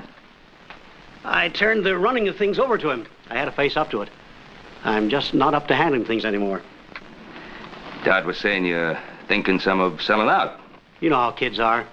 Always trying to get ahead fast, but I figure when it comes to selling, he'll want to stay on this land as much as I do. Well, I hope you're right, Andy. I guess I got a little upset when he told me he was thinking of selling out to Len Keith. Well, I'd be surprised if he mentioned any other name. He's so sweet on Len Keith's daughter that, well, he doesn't know his own name half the time. She's a fine girl. Todd seemed pretty determined to sell. That he is. Ben, you have boys your own. A man's got to let his son grow up, even if he doesn't always agree with him. Oh, you're right there. I was just thinking that if Keith ever did start mining operations on your property, it would foul up the water in that stream to where it would poison half the cattle in my range. Oh, it won't come to that, Ben. I've got cattle of my own using that stream. Well, we're getting older, Andy. You are that. I remember when you brought your family here. I figured that plan to share the water in that stream would outlast both our lifetimes. It's the truth, so did I. Well, I see you didn't waste any time, Mr. Cartwright. Todd, is that a way to behave? I don't like people talking behind my back. Ben came here to talk, not fight. It won't hurt you to listen. What for? I know what he's going to say. We're just one big happy family as long as he's the boss and we do what we're told. You've been listening to that all of your life, Pa. Todd, I've never known your father to back away from me or any other man, long as I've known him. What's he doing? Talking over old times so that you won't forget the little things you might owe him, so you'll feel ashamed to let me sell out? Todd! He's been doing that to some of the others around here, only they haven't had the belly to stand up to him. That's enough. Ben Cartwright's the best friend we ever had, and you know it. He's no friend of ours. You apologize. Andy, never mind. No, Ben. This is still my house, and I won't have it shamed. Your house, your land. This wonderful land that killed Ma before her time and crippled you so you can hardly walk. All right, keep it. Love it. Run on it for all I care.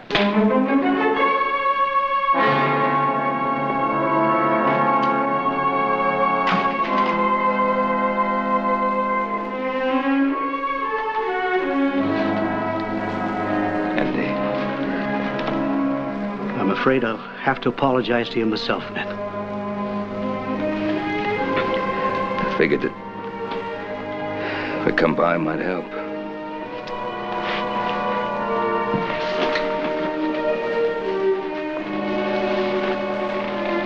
Guess it hurt more. Andy. Now, we don't have too much ready cash in the Ponderosa this time of year, what with it being tied up in the herd and all, but, well, if it's selling out that Todd is so concerned about... Ben, you know how Todd would feel about any offer coming from you? I suppose he'd just think I'd been waiting for the opportunity to buy you out. Pretty sad thing when two old friends can't discuss business without their motives being questioned. It's much deeper than that, Ben. Len Keith has no intention of using this land for ranching.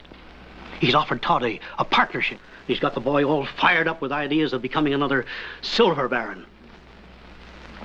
Andy, now do you believe deep down in your heart that there's any chance of silver on this land? No, Ben, no more than you do. No. But Len Keith is a mining man, and he thinks there may be silver, and he's got the boy thinking it, too. Doesn't Todd realize that Keith is just speculating? That's what he always does. Buys up as much land as he can possibly get a hold of in the hope that some of it'll pay off. Ruins the land. He's ruined much more than land, Ben. He's ruined many men with him on his way up. And this time, it could be my son. Wouldn't want that to happen, Andy, any more than you do. Thank you, Ben.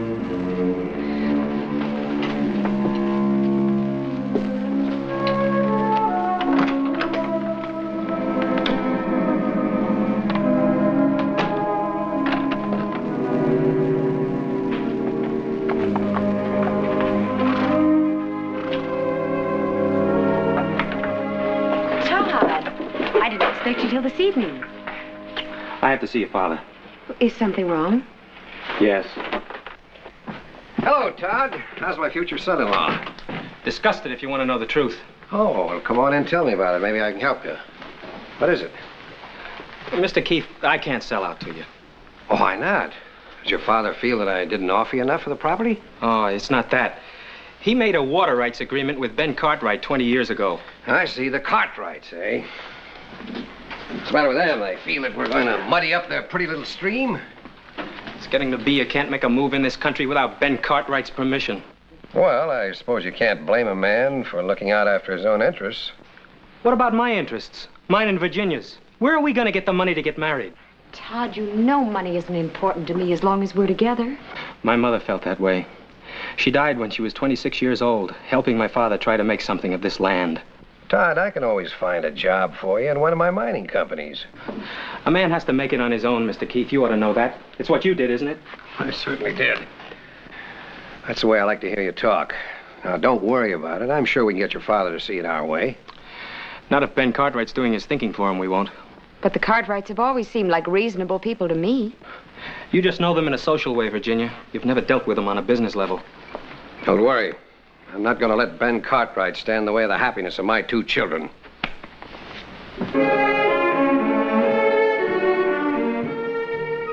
Here, Shorty. Come on, boy. Here, Shorty. Come on, boy. Come on, puppy. Come on, Shorty. Cons on you, pup.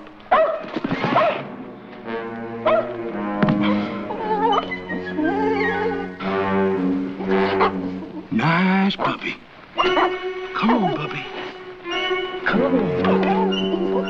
Come on here, Shorty. I'm gonna give you a bath. Get over there in that tub. Come here to me.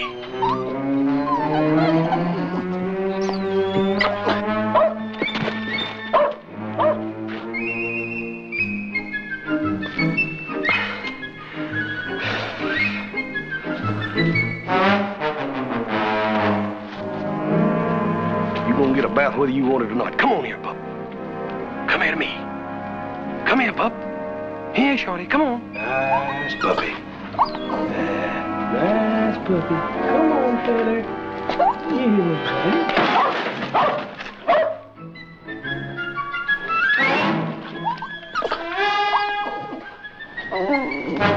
If you ain't the beatin'est dang dog I ever seen. All morning I've been trying to catch you just to put you in that bucket. Poor little old outfit, don't you know this is for your own good? You loaded down with them dang kicks, and I'm just trying to get them off of you, that's all. Poor little old outfit, you. Hi, brother. Are you still playing nursemaid to that little dog you found? Well, I can't hardly help it none, can I, if this poor little critter hangs around. You smell something? Oh, it's me. Yeah, I was setting some traps for the wolves that were bothering the cattle. Caught a skunk in one of them. You sure did. Look here, when I get through with old Shorty here, why don't you jump in? It's gonna take a lot more than soap and water to get me clean. Well, this here ain't ordinary soap. This here soap's got sulfur in it. I was over at Baker's Flat the other day talking to that storekeeper, telling him about old Shorty's wood ticks, and he told me that stuff would take anything off. Huh? Yeah. It'll probably take my skin off, too.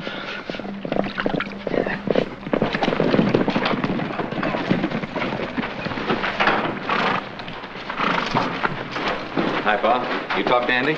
Yeah. Oh, Andy is going to honor that water agreement we have with him, just as I thought he would. I just can't figure out what got into Todd. I can't either. Seems like he just doesn't want to get along with anybody. Yeah. But you two know what's wrong with Todd. He's in love. Well, I wish it were that simple. Anybody smell skunk? Oh, that's me, Pa. I caught a skunk in one of the wolf traps. Well, if you're going to go to that social with us tonight, I think you better start getting cleaned up now. Yeah. Oh, you think somebody will mind? Yeah. Listen, Adam, if Todd is at that social, and I think he will be, try to have a talk with him, as a friend. Shorty, I know you ain't gonna never believe this, but this here's real good for you.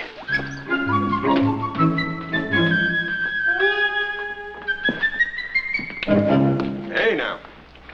If looks have anything to do with it, we sure gonna have us a time tonight, ain't we? Yeah, but you just remember what I told you. You stand on your own feet, not the ladies. Oh, you're a good one to be giving advice about the ladies. Went with Jenya Keith for 3 years, and now old Todd's marrying her. Well, I guess I just never got around to asking her. He sure is a slow worker, ain't he, Paul? 3 years. You through with that brush? Expecting somebody? No.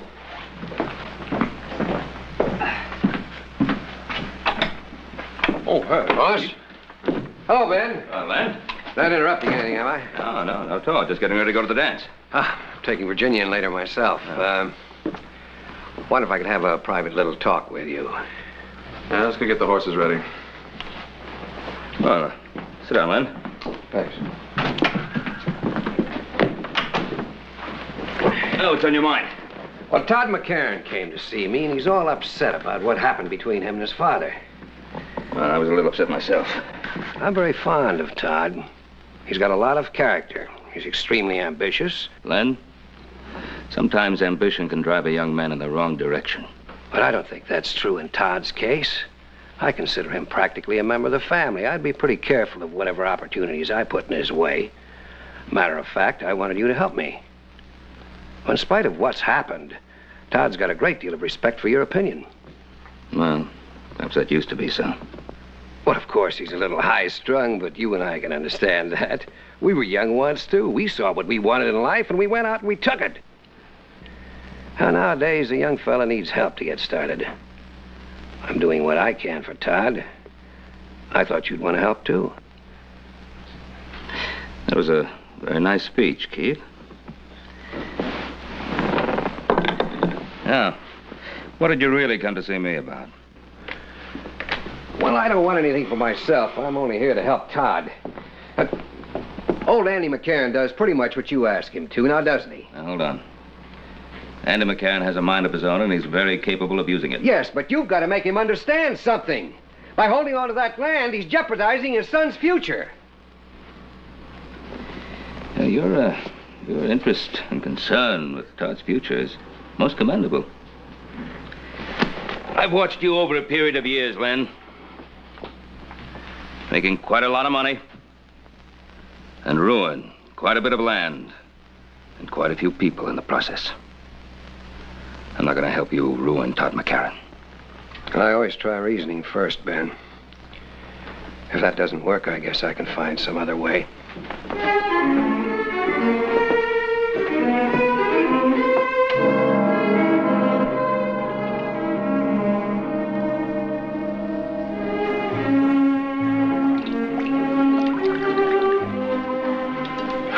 What?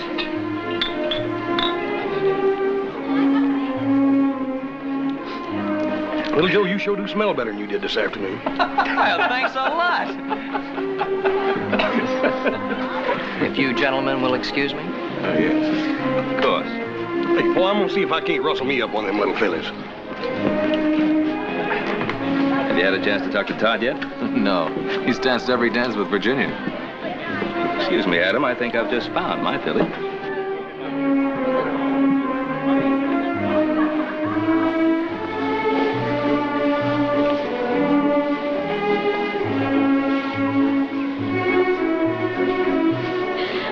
Oh, Todd, you've danced my feet off. Well, I wouldn't want to do that. I can't spare any of you. Oh. How about some more punch? I'd love it. Adam, you're not dancing. I'm having too much fun watching you two. You look very beautiful tonight, Virginia. Well, thank you. I'm glad you approve of my future wife. Ah, you're lucky you proposed to her when you did. When are you two getting married? When your father decides to let me run my own business. Todd, that was a rather unpleasant thing to say. Well, no, he didn't mean anything by it. Didn't I? Todd, let's dance. Yes, I think that's a good idea. Don't turn your back on me, Cartwright. Now, look, if you're set on starting a fight, this isn't the place for it. Oh, I think it is. Todd! Dad, Mr. Cartwright, stop them. They're fighting.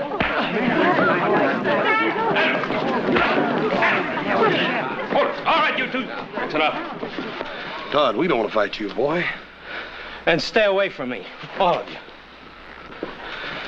Dad, take me home. All right, Virginia.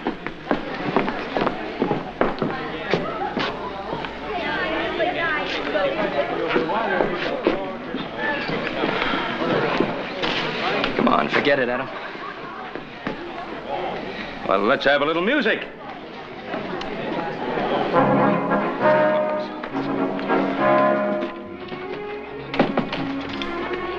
Dad, I shouldn't have walked out on Todd like that. I ought to go back. Well, this isn't the time, Virginia. My advice is to just let him calm down a little. Dad, sometimes I wonder if your advice for Todd and me is really any good. Virginia, what have I ever told you that hasn't worked out for you? I'm not talking about something you can put your finger on. I'm talking about the way Todd has changed. The way he looks at me, the way he acts. Well, of course he's changed. And all for the good. He's turning into the kind of a man I'd be proud to have as a son-in-law. Would I be proud to have him for a husband? Oh, Virginia, if I've done anything at all to hurt you, believe... Well, I'm glad you're still here. I'd like to apologize. It wasn't your fault, Adam. Well, I'm glad you feel that way. I don't think there's anything to be gained by discussing it any further. Let's go on home. Dad, I'd like to talk to Adam. Not tonight, honey.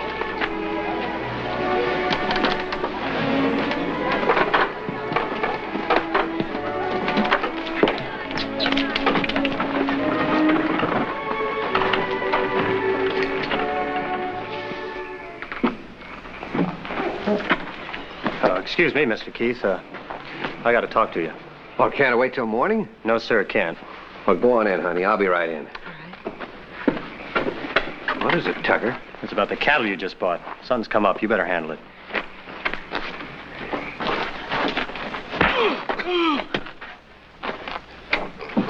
That's enough, Roy. After what he done, he could have poisoned half the men in your mine with them diseased cows. Where's the beef now? I put him up in the North Corral. I figure tomorrow I'll have him killed and buried. Tim along with him if I had my way. Take him outside, Roy. And Roy, not a word about this to anybody. I suppose he claimed he didn't know the cattle were sick. Well, what do you think? He probably rustled them 20 head to begin with. All of them diseased, huh? Well, you can't have one cow with Texas fever without them all getting it. They're crawling with ticks.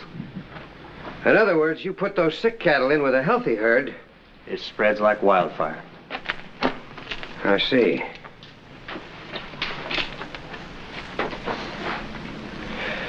Tucker, I want you to ride that man out of town tonight and make sure that he never comes back. Hey, sure. Well, Mr. Keith, there's There's only one way I know of to make sure. I'll leave that up to you. And Tucker, don't kill off any of those sick cattle until I tell you to. Well, what can you do with sick cow? Well, I thought I might get big-hearted and make a present of a couple of them to Ben Cartwright. Well, you know what Cartwright would do if he ever caught us at it. Well, don't let him catch you. Them's big stakes, Mr. Keith. Yeah, the biggest. Cartwright's always had everything his way. Let's see how he acts when he finds cattle being added to his herd instead of rustled away, huh? I know he took the first swing at you, but I don't know if that's the way to handle Todd. I've watched both of you grow up, and I have just as much confidence in him as I have in you. No, you have, but I don't have Glenn Keith telling me what to do. No. Virginia's Keith's only daughter. I suppose you can't blame him for looking after her interests. Look, Len Keith never made a move in his life that didn't benefit Len Keith first. And I'll tell you something else. It isn't just a little piece of land he's after. He's an ambitious man. There's no question about that. The way he's extending his mining interests, it looks as if he wants to take over the whole Carson Valley. Including the Ponderosa. Now, Adam, you and I both know that the Ponderosa is one piece of land he'll never get.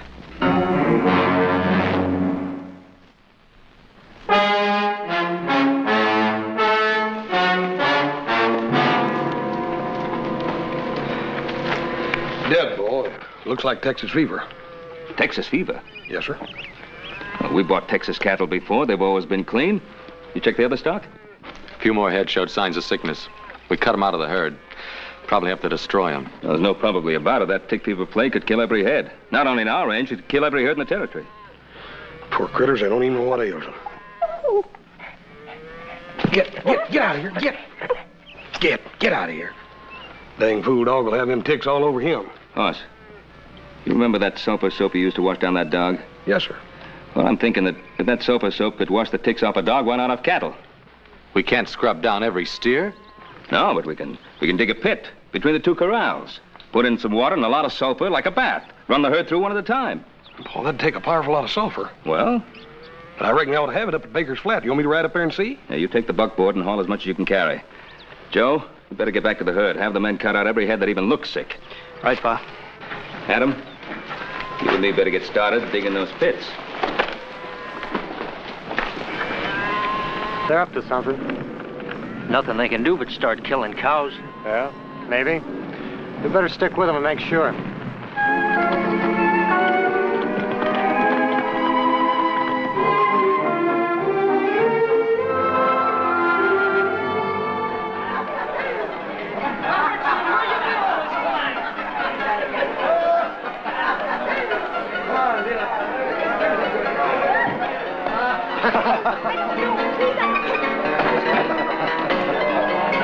Virginia, you shouldn't be in here.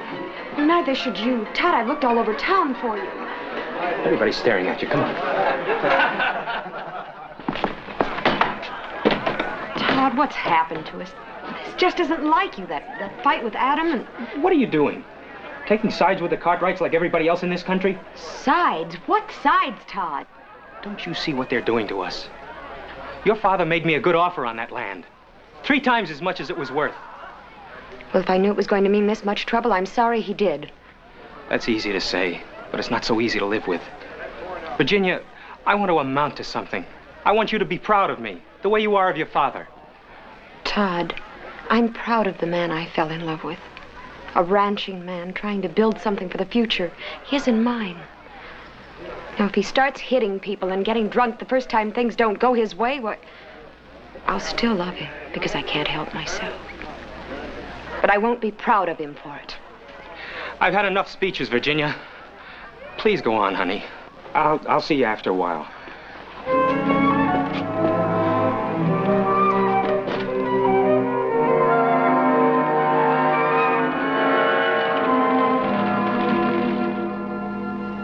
It's wonderful to see you, Virginia. Now that you're practically a part of the family, I never get to see you anymore. Well, I've been meaning to get out to see you for a long time. Oh, I know how it is, planning the wedding and everything. You know, it means a lot to me, having you for a daughter. Virginia, you and Todd having trouble? Yes, we are, Mr. McCarran, and I just don't know how to handle it. Now you know that all lovers have their little quarrels. That's just the trouble. It isn't just a lover's quarrel. It's something that involves you and my father and a lot of things I just don't understand. Oh, so that's it. It's about Todd selling this place, isn't it? Why shouldn't he sell it? Why should such a simple little business transaction stir up so much trouble? It isn't a simple thing, Virginia. It involves two different ways of looking at life. It involves the Cartwrights, too, doesn't it? Well, that's not the point I want to make. I'm talking about the land and a man's attitude towards it. Now, is this something to be torn up and cast aside? Or is it a place with a future? I mean a home for you and Todd and the children. I've told Todd that's all I wanted. I wish my father could see it the way you do. But he never will. It's Todd that we must both be concerned about. Now, we must have faith in him and believe that he will do the right thing. You're right. And I do have faith in Todd.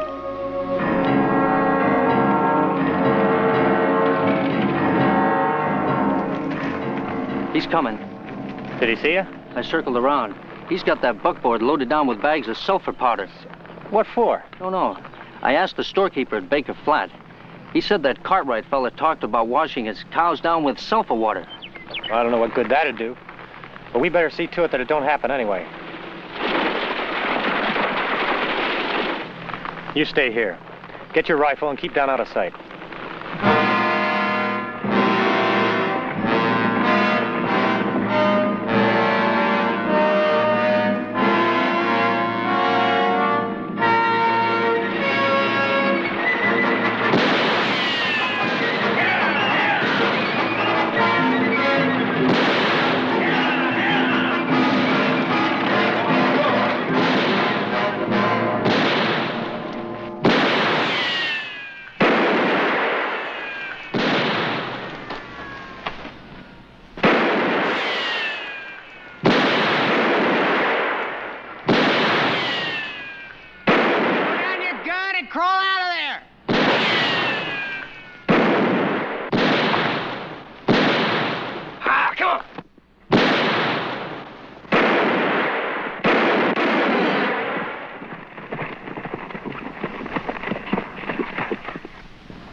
You all right? Yeah. I reckon I am now. Thanks to you coming along. Hey, come on up, give me a hand.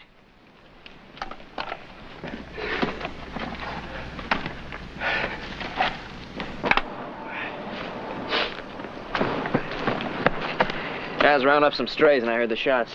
Figured I'd better check on it. Looks to me like I've seen that fella before, have you? Yeah, I think he works for one of the mining camps.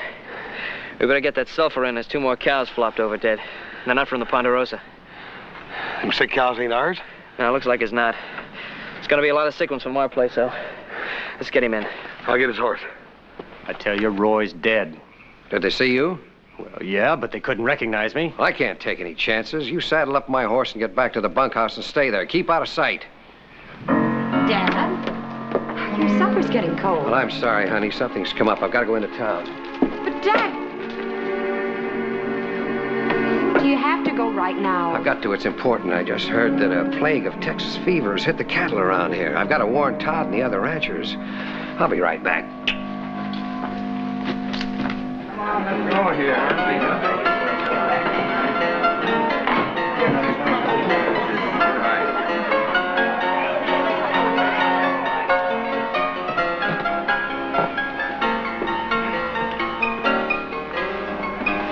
Are you drunk? Virginia sent you... No, she didn't, but something pretty important came up. I thought you ought to know about it. You want a drink? No, now listen to me, will you? I just heard that the plague's infected every head of beef on the Ponderosa. Plague? Texas fever. Cartwrights are working right now to try to save every head they can before anybody finds out about it. Texas fever? How did it get started? Well, who's the only outfit around here who trails in Texas cattle? The Cartwrights. That's just what I figured. A thing like this could be pretty dangerous, couldn't it? It could kill every head of cattle in Carson Valley. Is there any way of stopping it? One way. Kill the sick stock.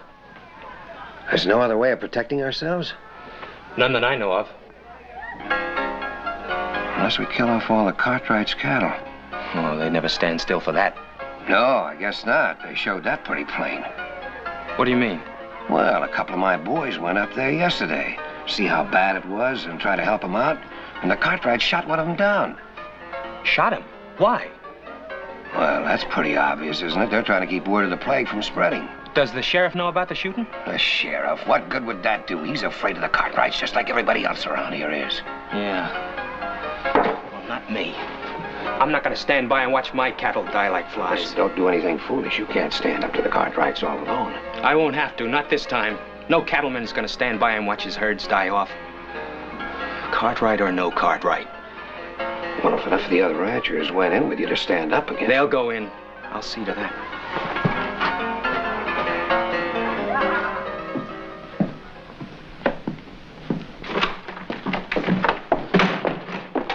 I've been waiting for you. I've been wanting to talk to you. Well, I'm in a hurry. I'm sorry I hit you. There was no call for it. It doesn't make any difference. But it does make a difference. I want to talk to you.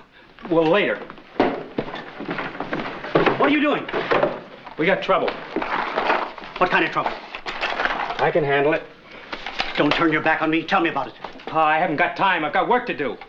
Does it involve the Cartwrights? Doesn't everything in this country involve the Cartwrights one way or another? I have a right to know what it's all about. There's tick fever on the Ponderosa. I've got to get to the other ranches and warn them so we can stop it from spreading to our stock. Tick fever? How did it get started? It must have come in on one of the herds the Cartwrights brought up from Texas. Did you talk to Ben Cartwright? One of Len Keith's men tried to. They shot him down. I don't believe it. I didn't expect you to. Todd, you're declaring war. Ben Cartwright did that when he brought in that sick herd. I'm not going to let you do it. Pa, I've got to.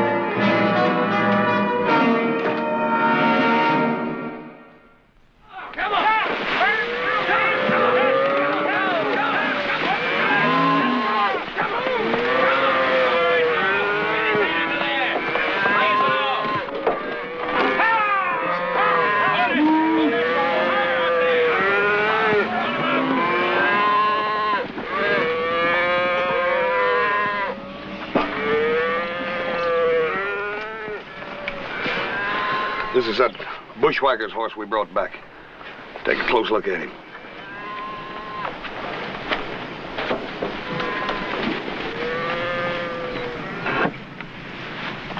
Got ticks all over him. This horse was with tick-infested beef before he got here. And that dead man could have told us how this plague got here. You find out who he was? Well, he had a letter on him addressed to a Roy Wilkins. Yeah, don't forget there was another man with him. Adam, maybe you'd better get to Virginia City. See if you can track this other man down. If you can, bring him out here. Toss. Clean them up, huh? Come on, let's get back. Yeah. All right, Frank. Send it through again. That's time through, boy. Hello!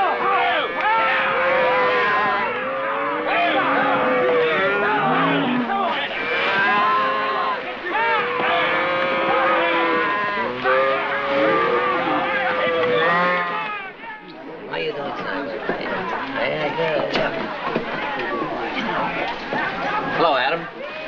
Give me a whiskey, Cosmo. Yes.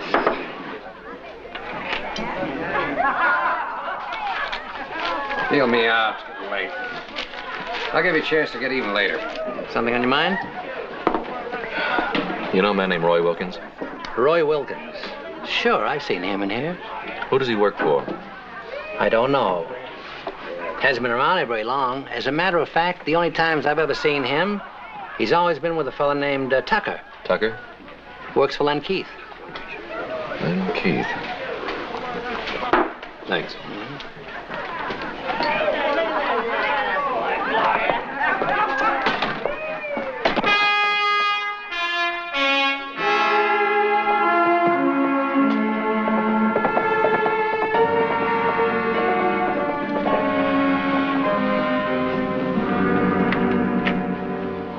I thought it was my father. Evening, Jenny.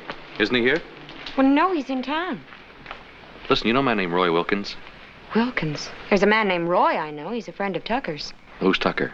Well, he's Pa's foreman. He lives in that shack on the other side of the storeroom. Adam, what is it? Well, Well, this Roy Wilkins and one other man, maybe Tucker, I'm not sure, tried to kill my brother this afternoon.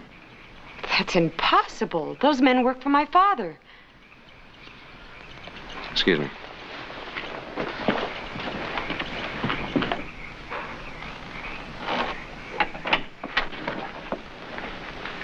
Hello, Tucker. You're one of them Cartwrights, ain't you? That's right. You know a man named Roy Wilkins? What do you want here, Cartwright? I want the man who was with Wilkins when they tried to ambush my brother. I don't know anything about it. Then you wouldn't mind coming back to town with me and telling that to the sheriff, huh? No. I wouldn't mind.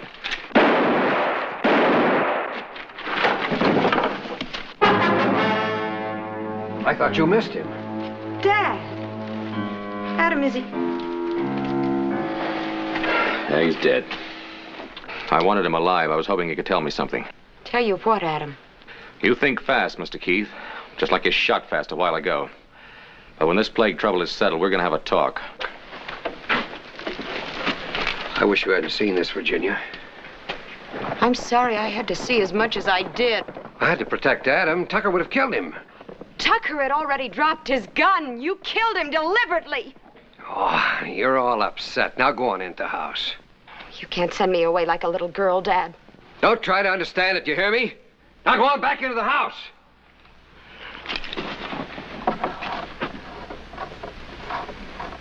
Now, I'm right and you all know it.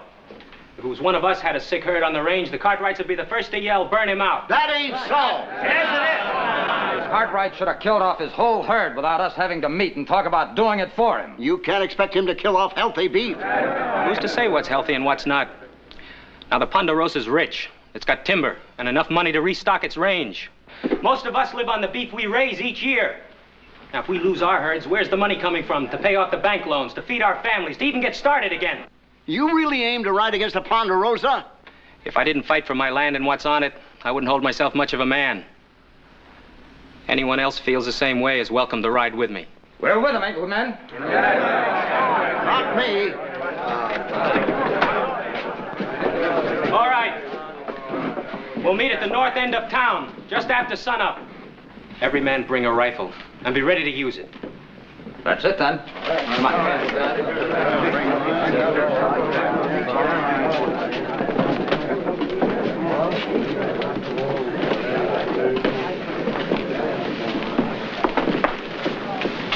Todd, what are they going to do? Well, the Cartwright cattle are diseased. They're a danger to the whole range. So we're heading out to the Ponderosa in the morning to settle it one way or another. You mean to fight the Cartwrights? It looks that way. Do you know how this plague got started? It doesn't matter how it gets started. We just can't risk a plague spreading throughout the whole territory. Todd, I think my father brought that plague to the Cartwright herd deliberately. Did he tell you that? Adam thinks so, too, only he can't prove it. I already told you it doesn't matter who started the plague. Todd, it does matter. The Cartwrights aren't at fault. They've been your friends for years, and what they need now is help, not threats. Virginia, we have to look after our own interests. That's what my father tells me. For years, that's what he told me every time he was doing something he was ashamed of. You're beginning to sound just like him. I know what I have to do. Yes, you do. But don't pretend it's to help those poor ranchers. It's just a fast way to make Todd McCarran a big man. Virginia, I don't like what you're saying. Then stop this before it goes any further. It's too late now.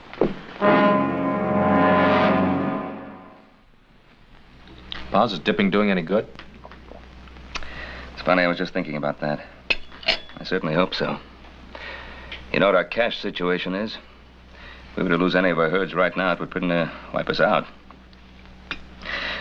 Ride on out and see how the boys are doing with that herd in the North Quarter. I'll give Hoss and Little Joe a hand with the other herd.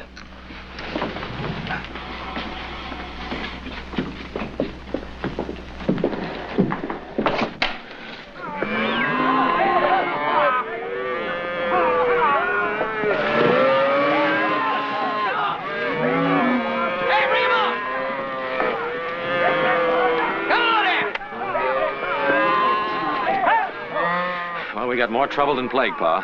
What now? Todd McCarran and Len Keith have got everybody around here stirred up. There's a bunch of them riding this way, and they're all armed.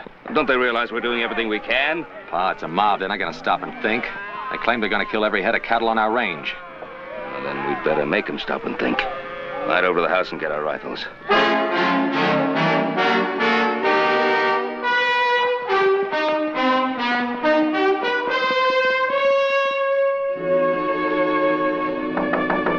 Who is it? Virginia. Oh, come in, Virginia. Well, what are you doing away out here, lass? Mr. McCarran, you've got to do something. Todd... What's he up to? He didn't come home last night. They're riding on the Ponderosa, Mr. McCarran. Todd is leading them. You've got to stop him. Stop him? How can I? He's a grown man. He's got to make his own decisions.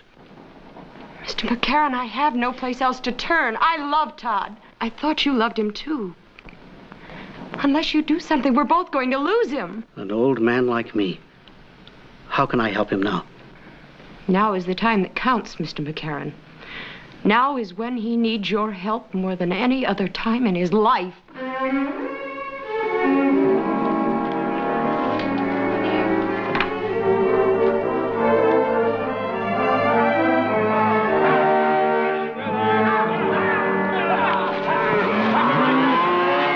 Good. Keep moving.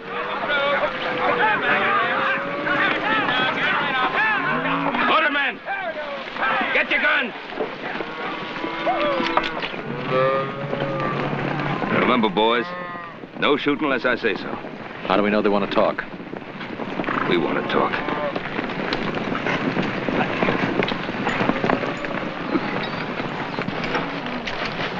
Morning, Todd. You suddenly become a rancher, Mr. Keith? I don't owe you any explanations, Cartwright. You're the one to do the explaining, Ben. You brought the Texas cattle in. There are no ticks on the ones we dipped. You want to ride in peaceful and see, you're welcome. Seeing a lot of wet cows don't mean they won't all fall over tomorrow. No, it doesn't. But if any of them come down with the fever, I'll kill every head that gets it. That may be too late, even if you do what you say. You doubting my pa's word, mister? Easy, Hoss. Hey, you men try to take over my herd, you know there's going to be fighting. Men on both sides. Men we've known a long time. Could get hurt. Maybe even get killed. That'll be on your head, Cartwright. Now get out of the way. Todd? You know better than try to bluff me down. This is no bluff. Don't want anybody else move.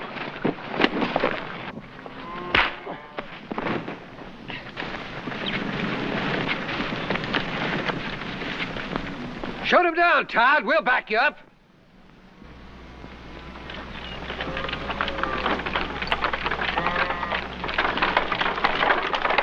Todd, stop it! You stay out of this, McCarran. Keep away, Pa. This is between Adam and me.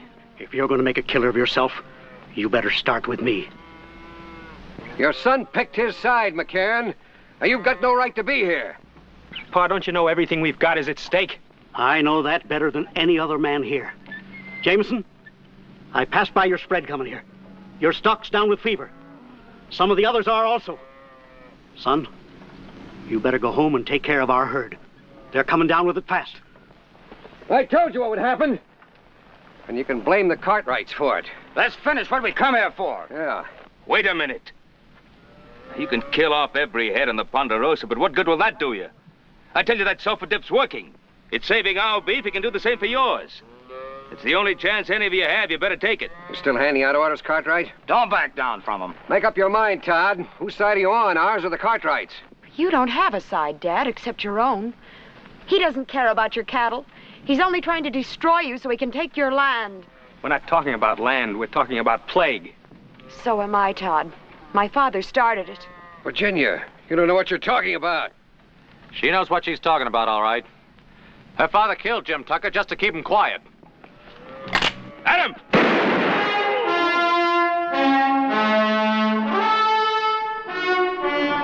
Dad. Virginia, Dad?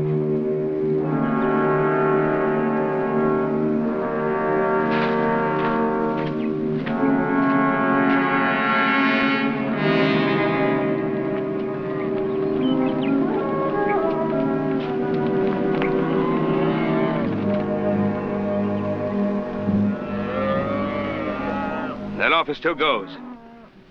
Bring your healthy cattle over here and we'll run them through that sulfur dip. Does that go for the McCarran family too, Ben? Of course it does. If it's all right with you, Todd.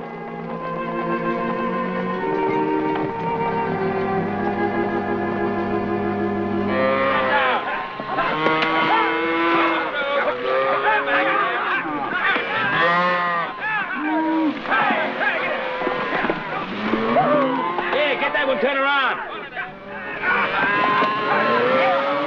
Yeah, that's it. Well, that's the last of the McCarran steers, Todd.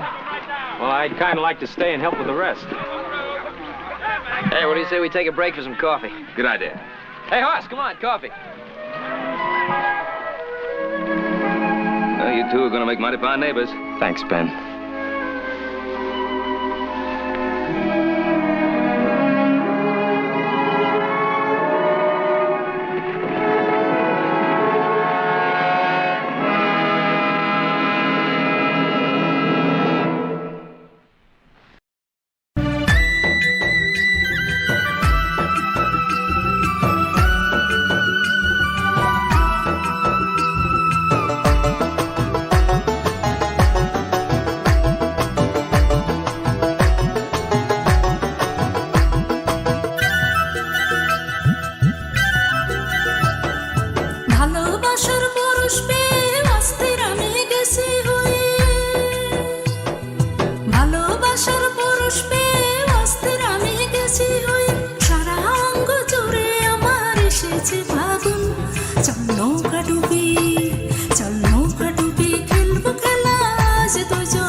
বাড়ির কাছে ভরা নদী শেষে জোয়ার জোয়ার ভাটা শেষ হলে শুকনো বালুর চর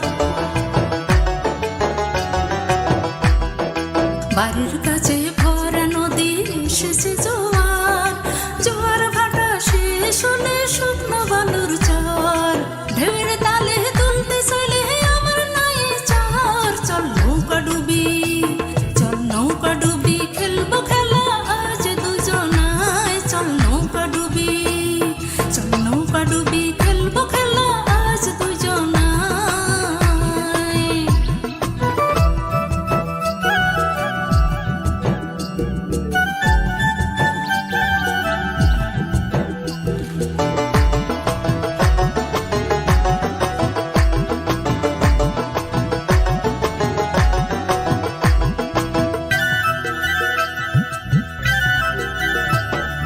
ফাগুন মাসের আগুন জ্বলা ভরা বসন্ত ঘুমিয়ে থাকা মনটা আমার বড়ই অশান্ত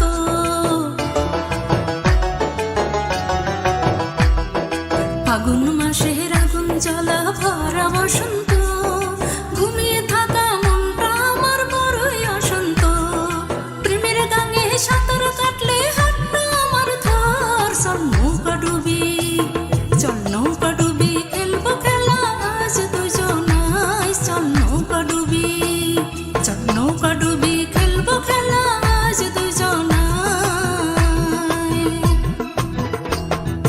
ভালোবাসার পরশ পেয়ে অস্থির আমি গেছি হয়ে